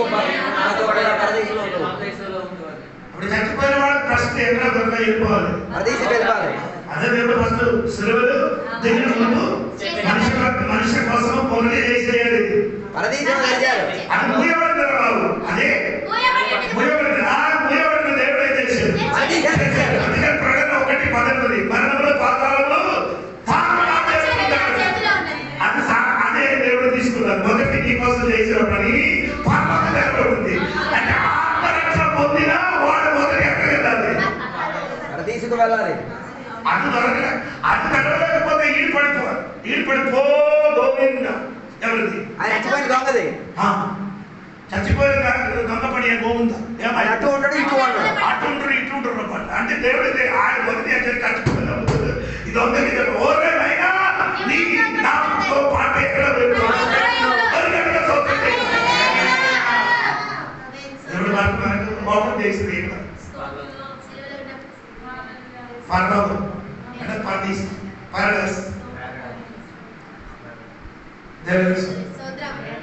అప్పుడు మొదటి దేవుడు మనకి ఇచ్చేది రక్షణ ఎక్కడ? మనం రక్షణ ముందుకు నీ ఆత్మీయమైంది చచ్చిపోయాడు. చచ్చిపోయింది. ఓకే, ఎక్కడ? లోపల చచ్చింది, బయట చచ్చింది. రక్షణ పొందిన మృతమేమైంది? చచ్చిన వారు రక్షణ పొందిన తర్వాత చెప్పండి, ఆత్మలో ఏమైంది? శరీరంలో ఏమైంది? సమమైంది. రక్షణ పొందలేని వాడు శరీరంలో చచ్చింది, శరీరంలో జీవము, ఆత్మలో చచ్చింది, నిర్జీవం అయిపోయాడు. మొత్తం చచ్చింది.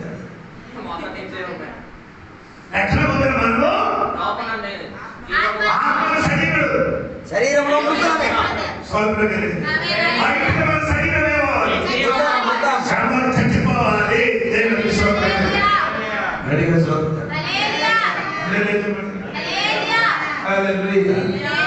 దేవునికి స్తోత్రం కలిగింది. ఇది మధ్యలో సూత్రం ఉంది. ఆత్మ ఇంకా అదెక్కడ వెళ్ళిపోతుంది? అదేంటి? మన మనసు వ్యక్తిత్వానికి ఉన్న కేంద్ర స్థానం. అది మన ఆత్మ వెళ్ళినప్పుడు ఇది కూడా వెళ్ళిపోతుంది. బైబిల్ వాక్యం మరి చూడండి, నేను చెప్పగలను. దేవునికి స్తోత్రం. ఆదికాండం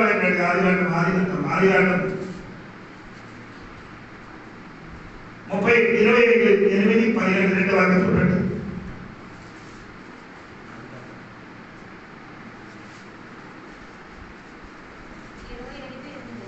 25:8-17 వాక్యం. అబ్రహాము నిండు హృదయాత్మమునకు వచ్చినప్పుడు మంచి ముసలితనమున ప్రాణము విడిచి ఇస్మాయేలు బ్రతికిన సంవత్సరములు 137. అప్పుడు అతడు ప్రాణము విడిచి ప్రాణం లేదు. ఓకేనా? ఇది లోకసువార్త దగ్గర, లోకసువార్త ఇలా కొత్తలు పాటలు ఉందని చెప్పారని అనుకోకూడదు. 8:55 లోకస్ వార్త 8:55. ఆమె ప్రాణము తిరిగి వచ్చెను కనుక వెంటనే ఆమె లేచెను. సరే యేసు ప్రభు చచ్చిపోయినప్పుడు 19:30 యోహాను సువార్త 19:30.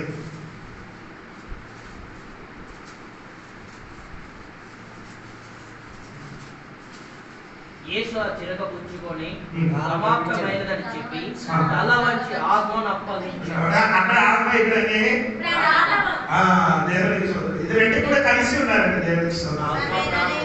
ఆత్మ రక్షింపబడినప్పుడు మన సోల్ ప్రాణగుడియమైంది. ఆత్మ రక్షింపబడినప్పుడు నీ ప్రాణగుడియమైంది. రక్షింపబడి ఇంకా ఏంటి రక్షింపబడడానికి ఎందుకు మీరు ఇలా కూర్చున్నారు? విడివిడిగా ఎందుకు కూర్చున్నారు? ఆడ 4-5 మధ్యలో వచ్చి కూర్చొచ్చు. ఎందుకు వారు కూర్చోలేదు? శరీరం విమోచించబడలేదు కాబట్టి.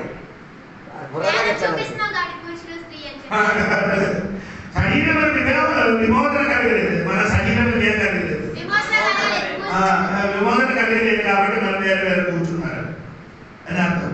ఇప్పుడు ఇంకా మనకి రక్షణలు జరగవలసిన ఏమండి? అది శరీర రక్షణ. ఓకే, మార్గస్ పొందినప్పుడు ఆత్మ ప్రాణం రక్షింపబడింది. ఇంకా మిగిలి ఉన్నది ఏంటి? శరీరంలో రక్షణ. అప్పుడు రెండవ సమయంలో మనం శరీరం ఏమవుతున్నాం? రూపాంతరం చెందింది. అప్పుడు మన శరీరానికి ఏమవుతుంది? అప్పుడు వరకు శరీరం ఏం చేస్తుంది?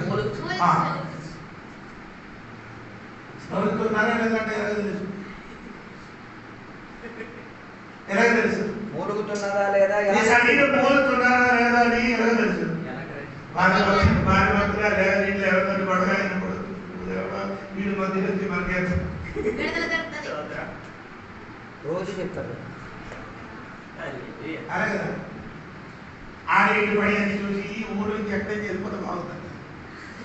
అలా మూలుగుచ్చడం. మరి అక్కడికి వెళ్ళినా ఇదే సమస్య. రోజు మనం శరీరం ఏమవుతుంది?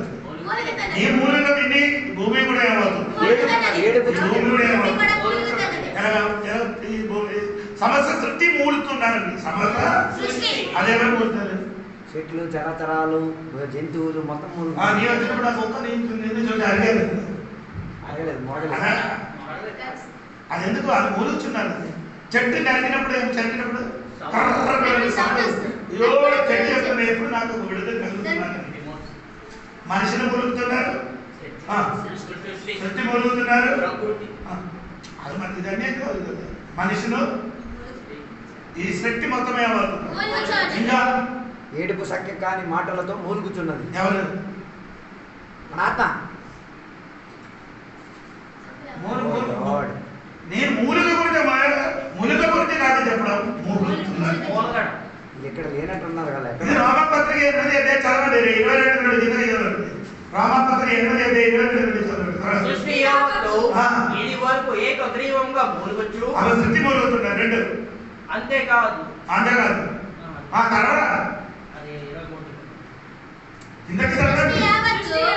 ఇది వరకు ఏకగ్రీవముగా మూలుగుచు ప్రసవేదన పడుచున్నదని ఎరుగుదము. అంతేకాదు ఆత్మ యొక్క ప్రథమ ఫలములను నొందిన మనము కూడా దత్తపుత్రత్వం కొరకు అనగా మన దేహం యొక్క విమోచన కొరకు కనిపెట్టుచు మనలో మనము మూలుగుచున్నాము. ఇంకా మూలుగుతున్నారు 24 మనము నిరీక్షణ కలిగిన వారమే రక్షింపబడితిమి. నిరీక్షింపబడినది కనబడినప్పుడు నిరీక్షణతో పని ఉండదు. తాను చూచుచున్న దాని కొరకు ఎవరు నిరీక్షించును? మనము చూడని దాని కొరకు నిరీక్షించినడలా ఓపికతో దాని కొరకు కనిపెట్టుదము. అట్టువలే ఆత్మయు మన బలహీనతను చూచి సహాయం చేయుచున్నాడు. ఎలాగనగా మనం యుక్తముగా ఎలాగూ ప్రార్థన చేయవలెనో మనకు తెలియదు గాని ఉచ్చరింపు సత్యము కాని మూలుగులతో ఆ ఆత్మ తానే పక్షముగా విజ్ఞాపన చేయుచున్నాడు. ఎన్ని మూలుగులు? ఒకటి సృష్టి యావత్తు శరీరం అదే దేహము యొక్క విమోచన కొరకు. సృష్టి శరీరం ఒకటి శరీరం 3 26 వాక్యం ఆత్మ ఆత్మ ఉచ్చరింప సఖ్యము కానీ ఆ ఆత్మ తానే మన పక్షముగా విజ్ఞప్తి చేయుచు. ఆత్మ ఏం చేశాడు మూలుగు ఆత్మ తానే. ఆ వాక్యం అటువలే ఆత్మయు తన మన బలహీనతను చూచి సహాయం చేయుచున్నాడు. ఏలయనగా మనము యుక్తముగా ఎలాగో ప్రార్థన చేయవలెను మనకు తెలియదు కానీ ఉచ్చరింప శక్యము కానీ మూలుగులతో ఆ ఆత్మ తానే మన పక్షంగా విజ్ఞాపనము చేయుచున్నాడు. ఆత్మ మనకేం చేశాడు? ప్రార్థన చేయడానికి మనకు తెలియదు, ఆత్మ మనకేం చేశాడు? ఎలాగా? ఉచ్చరింప సఖ్యం కాని మాటలతో. మన పార్వతుడు ఇక్కడికి వచ్చినప్పుడు మారిగాడి వెళ్తున్న చూసారా? మారిగాడు గుడ్స్ బండి వెళ్ళినప్పుడు ఎలా ఉంది చూపించారు. లాగలేక ముందుగా తెలియదు లాగలేక సాగలేక ఎక్కువ బరువు ఉంటుంది కాబట్టి అది మరొకరు కాబట్టి ఏం చేసింది? పరిశుద్ధుడు అలాగే నేను ఏం చేసింది? పుష్ చేస్తుంది. ముందుకెళ్ళకుండా వెనక అదే ముందుకున్న వాళ్ళండి. ఆత్మకి ఏదో చెప్పినండి ఏమండి పరిశుద్ధాత్మ ఏమి చెప్పిన మాట్లాడు పారక్లీత చేస్తుంది అర్థం ఉత్తరవాది కౌన్సిలర్ కౌన్సిలర్ లేదంటే అడ్వకేట్. ఒక అడ్వకేట్ ఎవరు? పరిశుద్ధ. రెండవది అడ్వకేట్ ఎవరు? ఆయన అక్కడికి లాగుతున్నారు. దేవుడు మన కొరకు తండ్రి కుడి పాసమని మన కొరకు ఏం చేస్తుంది అని వాళ్ళు వాదిస్తున్నారు. ఇక్కడికి పరిశుద్ధాత్మ దేవుడు వాళ్ళని ఏం చేస్తుంది? ఈ రెండు ఎంచుకున్నాం కాబట్టి మన పరలోకి వెళ్ళిపోతున్నారు. చెప్పండి. ఈ రచన గురించి 2-3 మాటలు చెప్పి నాకు ముగిస్తుంది. దేవుడికి స్తోత్రం. ఒకటి ఆత్మ రక్షణ. ఆత్మరక్ష ఎక్కడ కాదు, ఎప్పుడే జరుగుతుంది ఆత్మరక్ష. ఆత్మరక్షణ గతిగా ఆత్మరక్షణ ఎక్కడ ఉంది? ఎక్కడ నుండి రక్షణ ఇచ్చారన్నమా? ఎక్కడి నుంచి గతకాలంలో దేవుడికి రక్షణ ఇచ్చారు? పాప పనిష్మెంట్ నుండి రక్షణ. పాప శిక్ష ఎప్పుడు? పాస్టర్లు ఎక్కడ దొరికిందండి? పాప శిక్ష నుండి నీకు రక్షణ దొరికింది. దేవుడికి స్తోత్రం. గట్టిగా స్తోత్రం చెప్పండి. హల్లెలూయా చెప్పండి. దేవుడికి స్తోత్రం. ఆ పాప శిక్ష నుండి రక్షించడానికి యేసు నీకోసం ఏం చేశాడు? సిలువలో చనిపోయారు. సిలువలో మరణించారు. ఓకే. రెండవ రక్షణ ఎక్కడ? ప్రాణముల రక్షణ అంటే మన దేవుడికి స్తోత్రం. ఓకేనా? ఆత్మరక్షణ వరకు యేసు ప్రభు ఏం చేశారు? మరణించారు. దేవుడికి రెండవదే మనకి మన ప్రాణం వరకు ఏముండాలి? రక్షణ కలగాలి. దేవుడికి స్తోత్రం. అదెప్పుడు? ఆ రక్షణ ఎప్పుడు? నేడు రైట్ నౌ. వర్తమాన కాలం యేసు నీకు ప్రాణములకి ఎలా గతగా రోజే తండ్రి కుడి పార్శ్వమున మహాయాజకుడిగా ఉండి విజ్ఞాపన చేస్తున్నారు. నేను ఇప్పుడు చెప్పిన సరిగా అర్థం తెలియకపోతే ఈ రక్షణ గురించి తెలియదు. వర్తమాన కాలంలో యేసు నీ మనకు పరలోకమును కూర్చి ఏం చేస్తున్నారు? మహాయాజక ప్రార్థన, ఆదరణ ప్రధాన యాజకుడు ప్రార్థన ఏం చేస్తున్నారు? High priest prayer. ప్రధాన యాజకుని యొక్క ప్రార్థన ఎప్పుడు?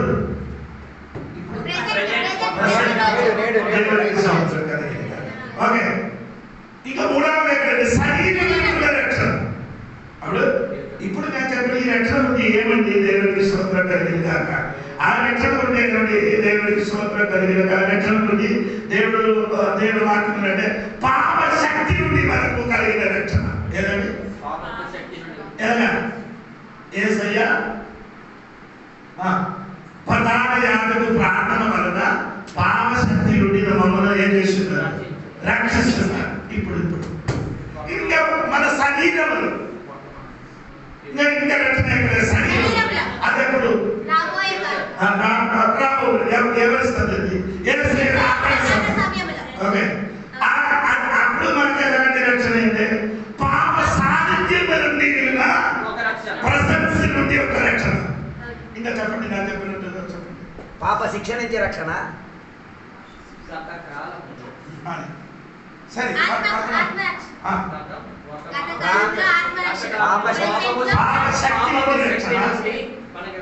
పాప సాన్నిధ్యతలో నుంచి రక్షణ. ఒకటి నేను చెప్తున్నాను, పాప పనిష్మెంట్, పాప శిక్ష నుండి రక్షణ. ఒకటి రెండవది ఏం చెప్తున్నది? పాప శక్తి నుండి రక్షణ. ఇప్పుడు మూడు పాప సాన్నిధ్యం నుండి రక్షణ. ఇది మూడు యేసయ్య చేస్తున్నాడు. అదే గొప్పది. ఏది గతకాలం నుండి రక్షించడానికి ఇప్పుడు నీకు రక్షణ చేస్తున్నారంటే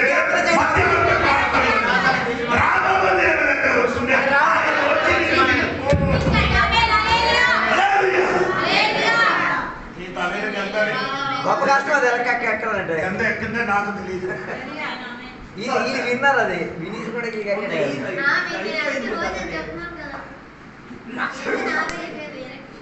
అది వినలేదని చెప్పచ్చు. వీళ్ళు విన్నారు, అందుకే రక్షణ గొప్పది. ఇంత శ్రేష్టమైన గొప్పది రక్షణ. శ్రేష్టమైన గొప్ప రక్షణ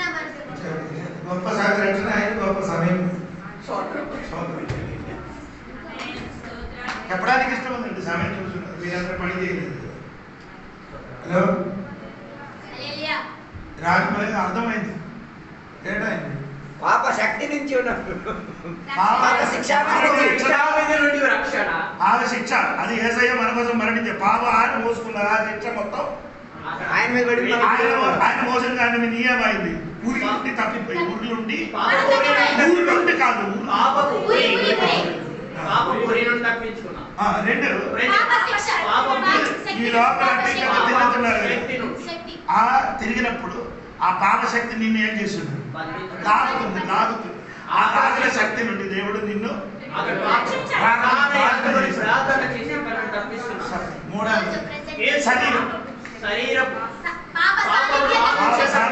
ఈ శరీరంగా పాప లేకుండా సెలవు నుండి వచ్చి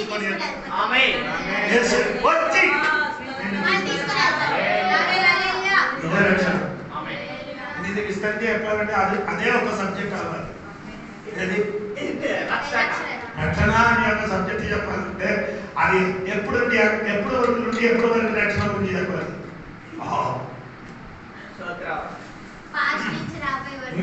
ఆదాము నుండి ఎప్పుడు వరకు 1000 సంవత్సరం పరిపాలన జరిగినప్పుడు ఉన్న రక్షణ వరకు చెప్పాలి. అదే 1000 సంవత్సరం పరి లోకం మీద పాస్టర్ వస్తావా వాకి చెప్పడానికి? 1000 ఏళ్ళ పరిపాలన ఎవరు వస్తారా? స్వార్థ ప్రవృత్తి కావాలి. అదే పోయిన రోజు అవిక్రమ క్లాస్ అయింది. అది చెప్పినప్పుడు పాస్టర్ ఇది మాకు తెలియదు. ఏడు పరిపాలనలు రక్షణ ఆనాడు రక్షింపబడిన కొందరు వస్తుంది. అదే వాటి కొందరు లేడీలు యాజకులు వస్తుంది రక్షణ చెప్పడానికి. అప్పుడు మనపడి ఇది చెప్పడానికి లేదు. మనపడి మనందరూ సింహాసనం కూర్చి అప్పుడు మనుషులు ఏమవ్వలేదు. వాటి రూపాంతరం లేదు, మనమేమైంది.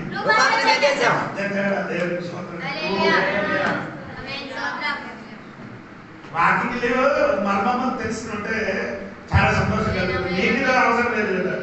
ఓ అని 2 ప్రవచనం వింటే సరిపోతుంది. అదే వాళ్ళకి వేదవాక్యం. మొన్నటి మీటింగ్ అందరూ అందరికి ప్రవచనం వినడానికి ఇష్టం. అక్కడ మీటింగ్ లో చేస్తారమ్మా మంచి ప్రవచనం చెప్పి నాకు చెప్పారు, అందరికీ చెప్తారు. ఏంటంటే అదే వినడానికి కొందరు వచ్చేది. ఏది ప్రవచనాలు వినడానికి. కానీ నేను చెయ్యింది అమ్మ తండ్రి అమ్మకి ఎప్పుడు మంచిదే తలెండి, నా తల చెయ్యింది అది వింటే మరలా వెళ్ళిపోతావా? మనం వెళ్ళలేదు మనకి చెప్పారు. ఇది వింటే వెళ్తుంది. ఈ గొప్ప రక్షణ కూడా మాకే చదివి మాట పోసింది. త్వరగా చదువు.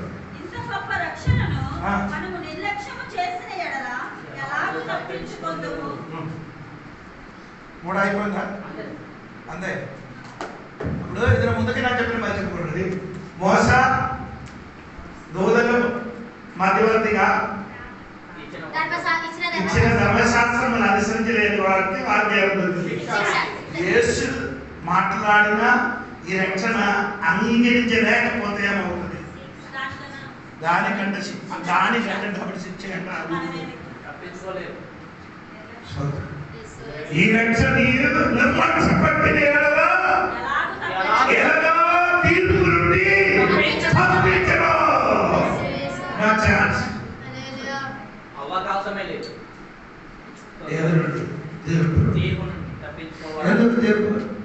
యేసు మొత్తం చేసింది కాబట్టి ప్రాణం ఇచ్చారు. ఓకే, అది మాత్రం కాదు, మీకోసం మధ్యవర్తి ప్రార్థన చేశారు. తర్వాత మీకోసం నేను చేర్చుకోవడానికి తీసుకొని ఈ మూడు టైంలు చేశారు. ఇవన్నీ ఎవరి మొత్తం అదే ఆ దాంట్లోకి వచ్చినట్టు చూడాలి. సపరులారా మీ దొరికిన రక్షణ చిన్నది కాదు, గొప్ప గొప్పదని చెప్పిన కొన్ని విషయం దేవుని పక్కకి అది మొట్టమొదటి గొప్ప రక్షణ. దేవుడికి స్తోత్రం. దేవుడు మనకి ఇచ్చిన రక్షణ నుండి మీరు ఆలోచించండి. దేవుడికి స్తోత్రం. ఆ రక్షణ పొందడానికి మనకు బాధ్యత దొరికిన ఇప్పుడు వర్తమాన కాలం అంటే ఇదేది కాలం, ఏది కాలం?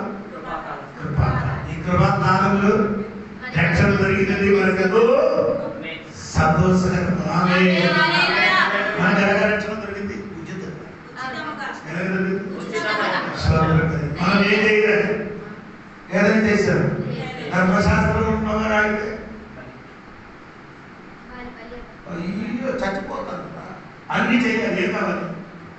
5 పెళ్ళిళ్ళు, మేకలు, ఇంకేటి కాదు, గోధుమ పెట్టి, ఇంకేం కాదు, దూడలు, ఇంకే చెప్పు, పాండవులు, మేకలు, మేక పోతులు, ఎద్దలు, ఇంకేంటి వాడాలి.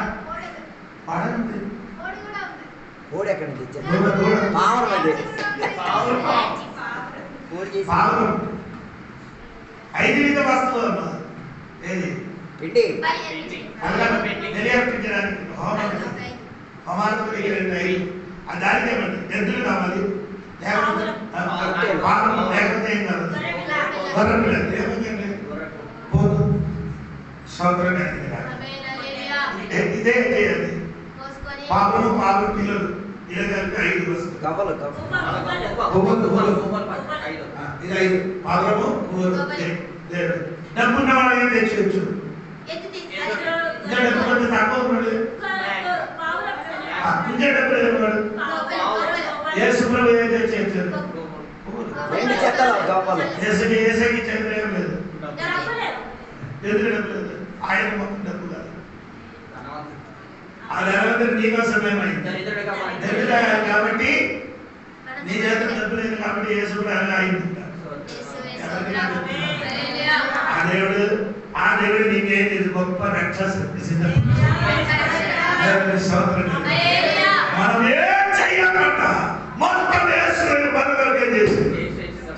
మనం చేయడం 3 దాన్ని చేసేసాం. ఒకటి హృదయంతో,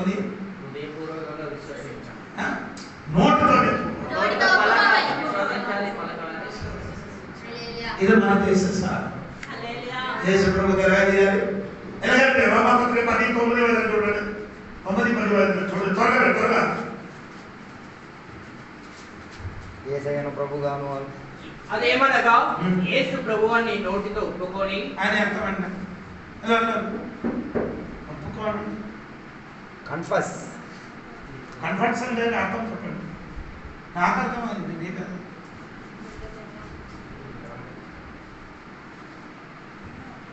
యేసు ప్రభు అన్నది ఇంకా అర్థమైంది, దాన్ని అంటే యాక్సెప్ట్ చేస్తాం.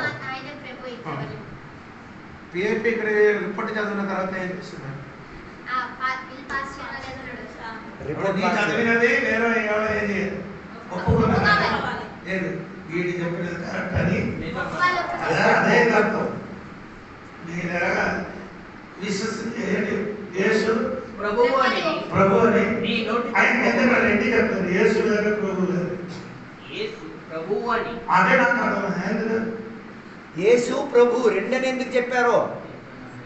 యేసు గారు యేసు అంటే పాప రక్షకుడు, రక్షకుడు యేసు రక్షకుడు. ఇంకా ప్రభు, ప్రభు అంటే యజమాని, అదే ప్రభుత్వ చేయనివాడు, అధికారి, ప్రభుత్వ ఏసైని నటన చేసి ఆయన నేను ఏం చేశాను ప్రభుత్వ ఆ, అధికారి. చదవదు. నీ నోటిలో ఒప్పుకొని ఆ, దేవుడు మృతుల్లో నుండి ఆయన లేపినని నీ హృదయమందు విశ్వసించిన ఎడల నీవు రక్షింపబడు. లేదు, లేదు, లేదు. హల్లెలూయా. హృదయంలో నీ ఏం చేయాలి? విశ్వసించాలి. ఒకటే ఒప్పుకోవాలి, విశ్వసించాలి. విశ్వసించాలి. అప్పుడు మీరేమో రక్షింపబడతావు. ఆమేన్. హల్లెలూయా. రక్షింపబడేది. ఇంకేం చేయాలి? రోమాపత్రి 6వ అధ్యాయం మీరు చదివినప్పుడు 1-2 వాక్యం చదవండి. రోమాపత్రి 6వ అధ్యాయం. బలమైన ఏమంతము ఆ. కృప విస్తరింపవలనని ఆ. పాపమందు నిలిచి ఉందుమా? ఆ. అట్లనరాదు. ఆ. పాప విషయమై చనిపోయిన మనము ఆ. ఇక మీదట ఎలాగో దానిలో జీవించదము క్రీస్తు యేసులోని బాప్టిజం పొందిన మనమందరము ఆయన మరణంలోనికి బాప్టిజం పొందిదమని మీరు ఎరుగరా? ఏంటండి?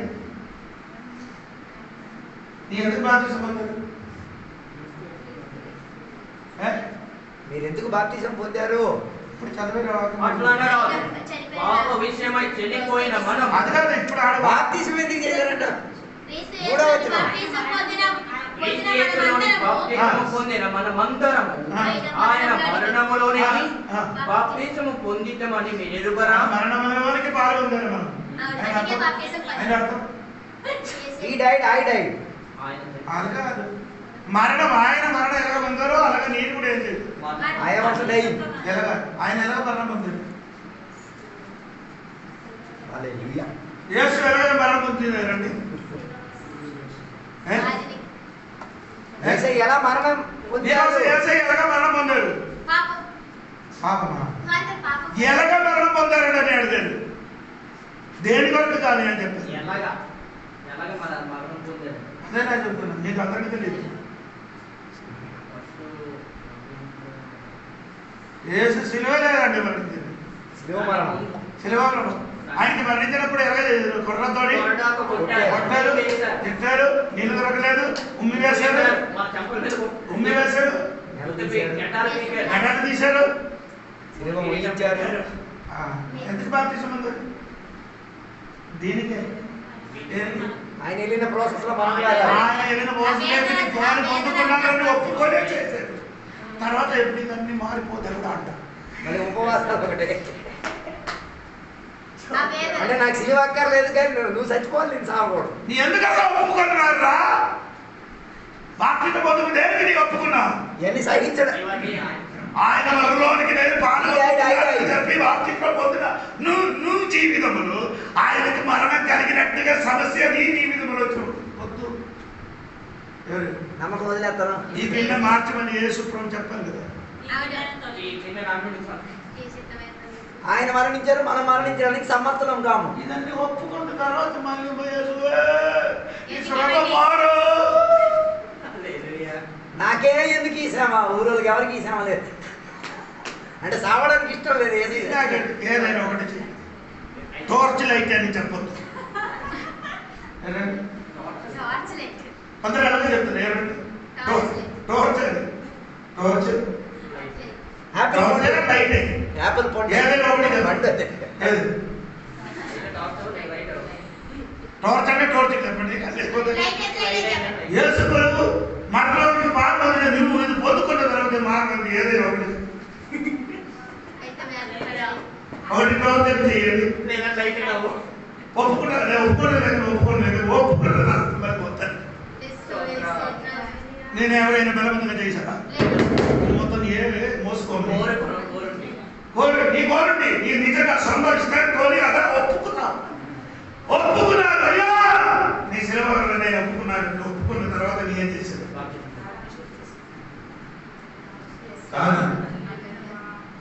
యేసు దగ్గరికి వచ్చి ఒక అమ్మ వచ్చి సాక్షి చెప్పారు. ఇలా వెళ్ళిపోతారు. అమ్మ వచ్చి ఏం చెప్పారు? ఎవరు వచ్చారు?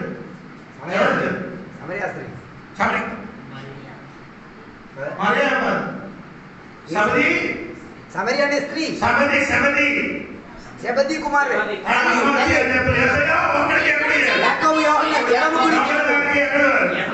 కుడి ఎడమలో కూర్చోబెట్టాలి.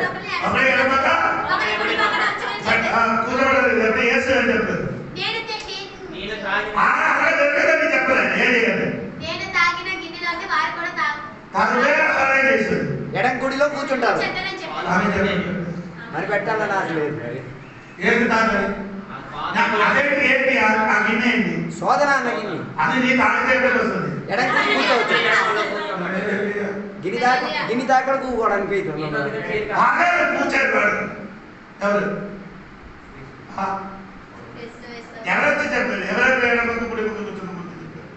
సెబెదీ కుమార్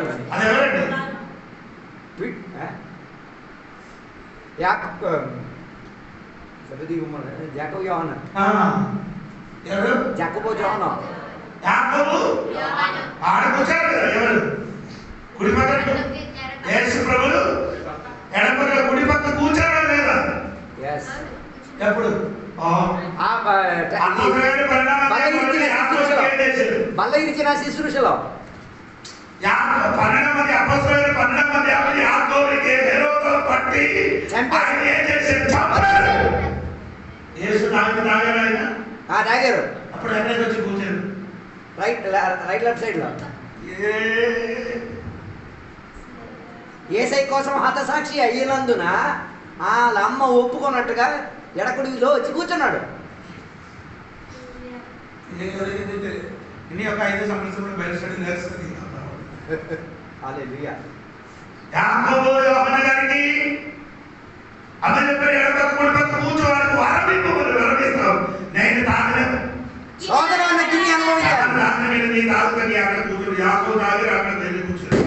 యేసయ్య మరణించిన కొన్ని రోజులు కొన్ని నెలల సంవత్సరాలు గుడి పక్క ఆయన కూర్చుంటారు.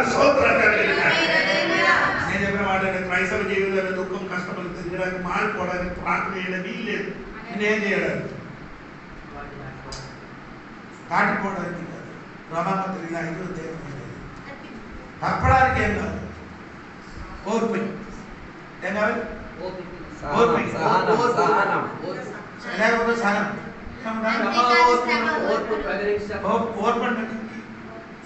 ఓర్పు సహనం ఇదంటే మనకు ఓర్పు సహనం ఉందని తెలియాలని ఏం చేయాలి? నేను రైల్వే స్టేషన్ తీసుకెళ్ళి పడేయాలి. రాత్రి రావాలి. రెడీ వస్తాం 7కి పడి పూరి అమ్మద వారి సారీ పానపట్నం వస్తుందని చెప్పి మీరు అక్కడ కూర్చు 1 గంటల 2 గంటల 3 గంటల 5 నీ స్వభావం అప్పుడు తెలుసు. మనం అందరి స్వభావం మీ మాత్రం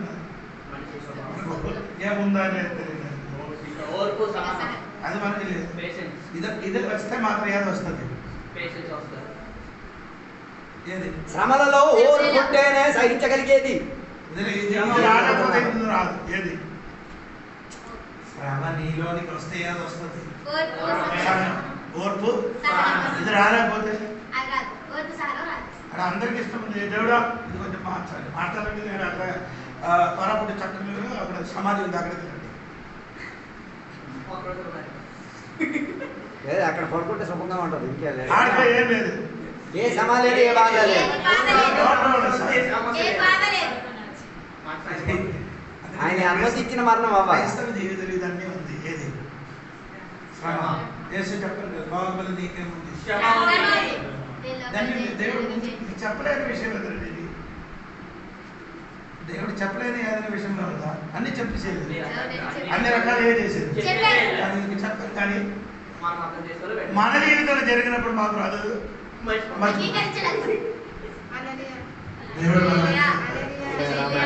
దేవుడు కానీ అది నిర్వహించిన తర్వాత ఆయన ఏం చేశారు? నీ ఏదైనా నిర్వహించిన మిగిలి పేదలు యోగనది ఆ రోజు చెప్పారు.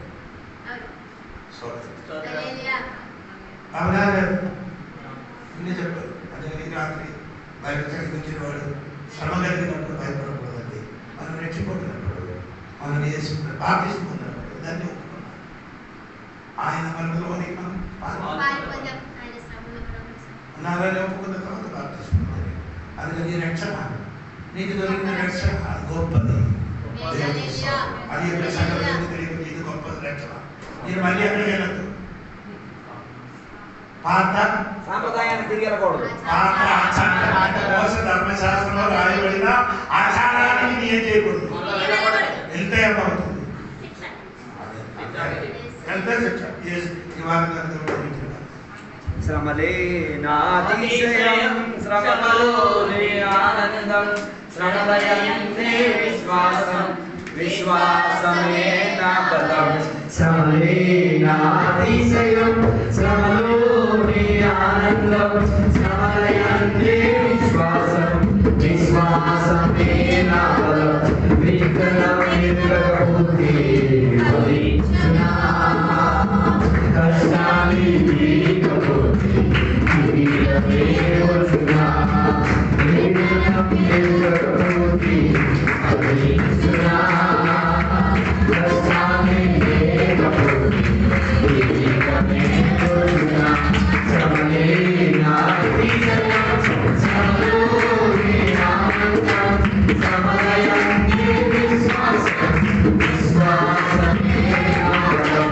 శ్రమలే నాతిశయం శ్రమలోనే ఆనందం శ్రమలయందే విశ్వాసం విశ్వాసమే నా బలం. పరిశుద్ధ మహోన్నతుల దేవానికి వందనాలు. ఇవ్వకటి వేళ నీ వాక్య లేఖనాల్లో నుంచి మేము వినగలిగి తీరాం. దేవ నీవు మాకు కల్పించి తీరిన గొప్ప విశ్వాసం, శ్రేష్టత చెందిన విశ్వాసం, బహుమూల్యత చెందిన విశ్వాసం, అర్హత లేని, ఎన్నిక లేని, భాగ్యము లేని, దేవదేవునితో ఏ రీతి కలిగిన పాలిపింపు లేని మమ్మల్ని రక్షించి తీరాము. దేవానికి స్తోత్రం. ఆ రక్షణ ఇచ్చి తీరడానికి దేవదూతలను పంపించావు, వాక్యం పంపించావు, అద్భుతాలను పంపించి తీరా దేవా. ఆ మహారక్షణలో పాదభాగస్తుడై ఉండి తీరడానికి దేవా. కానీ ఆ మహారక్షణకు నేటి కాలంలో ఉన్న కొందరు దేవుని యొక్క బిడ్డలు దానిని తుచ్చిపరిచి పనికిరానట్లా మార్చి తీరి దేవుని ఆ మహారక్షణను లోక సాంప్రదాయాలని చెప్పి, పాపపు అలవాటులని చెప్పి, కుల మతాల భేదమని చెప్పి ఆ రక్షణ భాగ్యాన్ని తొక్కేసి వెళ్ళిపోతున్నారు. అట్లాంటి వారికి వచ్చే శిక్ష ఎంత గొప్పదని పగటి వేళ విచారణ చెంది తీరాలి. దేవుడు మన యేసయ్య మనకిచ్చిన రక్షణ పాప శక్తి నుంచి, పాపపు శిక్షా విధి నుంచి యేసయ్య మనల్ని రక్షించి తీరాడు. మనం పాపిగా ఉన్నప్పుడు మన పాప ప్రాయశ్చిత్త నిమిత్తముగా బలి అర్పింపబడిన వధింపబడిన పశువుగా గొర్రెల బుచ్చలు కత్తిరింపబడి తీరిన, తన శరీరాన్ని గుడ్డిగించబడి తీరిన, ఆయన మీద కత్తిదాడులు వేయబడి తీరిన, మౌనం పాటించిన గొర్రె పిల్లగా కల్వరి శిలువలో నీ కొరకు మరణించి నీ పాప శిక్షా విధులన్నింటినీ ఆయన మోసుకు తీరాడు. దాని వలన నీకు పాప శిక్షా విధుల నుంచి విమోచన, రక్షణ పొంది తీరింది. ఎంత భాగ్యస్తుడివి నీవు. మరి నీ మీద పాపపు శిక్షా విధి లేదు, పాపపు జీతం పుచ్చుకునే ప్రక్రియ లేదు. ఆయన నిన్ను నిర్దోషిగా తోడుకొచ్చి తీరాడు. ఆయన దోషారోపణ అయి తీరాడు. అందుకే గత కాలంలో నీకు రక్షణ దొరికి తీరింది. నేడు నీవు రక్షణ పొంది తీరడానికి, నీ ప్రాణం రక్షింపబడి తీరడానికి, నీ ప్రాణములో రక్షణ పొంది తీరడానికి యేసయ్య నేటికి కూడా ఒక యాజకుడిగా ఉండి ప్రతి రోజు, ప్రతి గడువు, ప్రతి సమయం, ప్రతి సందర్భమున యాజకుడిగా విజ్ఞాపన చేస్తున్నాడు. ప్రార్థన చేసి తీరడానికి. ఎందుకో తెలుసా? పాపపు శక్తి నుంచి విడుదల పొంది తీరడానికి. పాపపు శక్తి నీ ప్రాణాన్ని ఎంత మాత్రం దాడి చేసుకుంటూ తీరుతున్నది. దాంట్లో నుంచి నేను విమోచన పరిచి తీరడానికి యేసయ్య నేటికి కూడా నీ కొరకు ఉత్తరవాదిగా ప్రయాసపడి తీరుతున్నారు. ఆయన ప్రయాసపడి తీరున్నందులోనే పాపపు శక్తి నుంచి విడుదల పొందుకోగలిగి తీరేది. అందుకే దేవుని విడుదలారా, ఈ మహారక్షణ నిమిత్తమే పాపపు శక్తి మనలో ప్రభుత్వం చేయకుండా అందులో నుంచి తప్పుకోగలిగేది, అందులో నుంచి దూరమై తీరగలిగేది. అది నా కొద్దు, వాటితో నాకు సంబంధం లేదని చెప్పుకోగలిగేది. అలా చెప్పుకు తీరడం వలన నేటి కాల తరగతిలో రక్షణను మేము అనుభవించి తీరచ్చు. మూడోదిగా రాబోయే కాలంలో ఆయన రక్షణ నుంచి తీరేంతటిగా నీ శారీరక స్థితిగతుల్లో రక్షణించి తీరడానికి నేను పాప సాన్నిధ్యంలో నుంచి ఆయన మేఘారూపుడై వచ్చి తోడు వెళ్ళిపోయే ఒక పరివేశం ఈ రోజైనా జరగచ్చు, వచ్చే సెకండ్ లో అయినా జరగచ్చు, రేపైనా జరగచ్చు, ఎల్లుండైనా జరగచ్చు, అవతల ఎల్లుండైనా జరగచ్చు. ఈ పగటి మీద పాప సాన్నిధ్యంతో నుంచి విమోచన ఇచ్చి తీరడానికి యేసయ్య వస్తున్నాడు. పాపములో ఉన్నవారిని ఆయన తీసుకువెళ్ళడు, పాపపు శక్తిలో ఉన్నవారిని ఆయన తీసుకెళ్ళడు, పాపపు శిక్షాన్ని పొందిన వారిని ఆయన తీసుకెళ్ళడు. పాప శిక్ష నుంచి తప్పుకో, యేసయ్య నీకు సహాయకుడు. పాప సత్యం నుంచి నీకు తప్పించి తీరడానికి యేసయ్య ఉత్తరవాదిగా ఆయన యాజకుడిగా ప్రార్థన చేసి తీరుతున్నాడు. ఇక సాన్నిధ్యంలో నుంచి, పాప సాన్నిధ్యం నుంచి వెళ్ళడానికి తయారై ఉన్నావా? ఈ పగటి మీద ఒకసారి విచారణ చేసి తీరండి. ఈ లోకంలో పాప సాన్నిధ్యం ఉన్న చోటే మన శరీరం పాప స్వాధీనానికి, పాపం చేయడానికి ప్రవణతకు అలవాటు పడిపోయేది. అందుకే మన శరీరం ఏంటికి కూడా విమోచన పొంది తీరలేదు.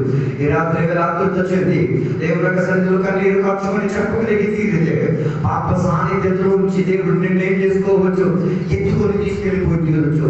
ఒక అయస్కాంతముని ఇనుము లాగినట్లుగా నేను యేసయ్య పట్టి వెళ్ళిపోయి తీరడానికి మేఘారూపుడై రానై ఉన్నాడు. ఈ పగటి వేళ సిద్ధమేనా? నీ ఆత్మిక స్థితిగతి సిద్ధమేనా? నీ ఆత్మిక అనుబంధాలు సిద్ధమేనా? అందరికీ క్షమాపణ అడిగావా? వాక్యానుసారంగా జీవిస్తున్నావా? ఆత్మశక్తికి లోబడేటట్టుగా ఉంటున్నావా? దేవుడి చిత్తవృత్తిలో ఉన్నావా లేదా? ఒకసారి విచారణ చెంది తీరు. ఈ రాత్రి వేళ యేసయ్య వస్తే వెళ్తావా? వెళ్ళగలిగి జీవితావా? ఈ పగటి వేళ ఒకసారి విచారణ చెంది తీరాలి. అందుకే మనకి దొరికిన రక్షణ సౌభాగ్యాన్ని మరలా ఒకసారి పరిశోధించండి, మరలా ఒకసారి దాన్ని క్రమపరిచి తీరండి. యేసయ్య నేటికి కూడా రక్షించడానికి సిద్ధమై ఉన్నాడు. యేసయ్య నేటికి కూడా నీ ప్రాణాత్మలను రక్షించుకోగలిగి తీరాడు. భవిష్యత్ కాలంలో నీ శరీరాన్ని కూడా ఆయన రక్షించుకోగలిగి తీరుతాడు. అందుకే నిర్లక్ష్యపరచకండి, ఆరాధన నిర్లక్ష్యపరచొద్దు, కోటాలను నిర్లక్ష్యపరచొద్దు, ప్రార్థన చేయడానికి వేదికలు దొరికినప్పుడు నిర్లక్ష్యపరచొద్దు, ఆత్మశక్తితో అన్ని భాషలతో ఆరాధన చేయడానికి వేదికలను నిర్లక్ష్యపరచొద్దు, బైబిల్ స్టడీలను నిర్లక్ష్యపరచొద్దు, ఆత్మిక కూటములను, ఆత్మిక స్వార్థ సభలను నిర్లక్ష్యపరచొద్దు. అలా చేయడం వలన మహారక్షణను తొలగించేసి శిక్షా బెదిరిని నెత్తి మీదకి తీసుకొచ్చి తీరుతున్నా. బైబిల్ చెప్పే చివరి మాట, ఏబేలు యొక్క రక్తం ఎంత గొప్పగా కేకలేస్తున్నది, నేటికి యేసయ్య రక్తం కూడా కేకేస్తున్నది. ఆ శబ్దం ఆలకించకుండా దాటుకు వెళ్ళొద్దు. ఆయన రక్తం బహుమూల్యమైన రక్తం, ఆయన రక్తం నిష్కలంకమైన రక్తం, ఆయన రక్తం సకల పాపములను కడిగేసే రక్తం. ఆ రక్తం ముందు అంటున్న వాడి మీదకి ఏ దూత సంహారుడిగా రాడు. అందుకే మహారక్షణకు వినిపించి తీరుతుగా ప్రయాణం చేసుకు తీరుతాం, దానికి వెలిగించు తీరుతాం. రాత్రి వేళ సాయం చేసినందుకు దేవానికి స్తోత్రం. వాక్యోపదేశం చెప్పిన సేవకులు దీవించినందుకు స్తోత్రం. దేవ వాక్యం విన్న బిడ్డలకు వాక్యం అర్థమై తీరినందుకు దేవానికి స్తోత్రం. అందరినీ దీవించి ఆశీర్వదించండి. దేవుని నింపండి, సహాయం చేయండి. యేసు నామమున అడిగి వేడుకున్నాము తండ్రి యొక్క కుమార పరిశుద్ధాత్మక సహవాసం ఎప్పుడు వెళ్ళప్పుడు ఎక్కడ కూర్చున్న సహపాటు దేవాన్ని రెండో రాకడలకు తోడైన కనుక యేసు రక్తమే జయం, యేసు వాక్యమే జయం, యేసు నామమే సంపూర్ణ విజయం కలుగును గాక. గడిగా మూసి హల్లెలూయా చెప్దామా?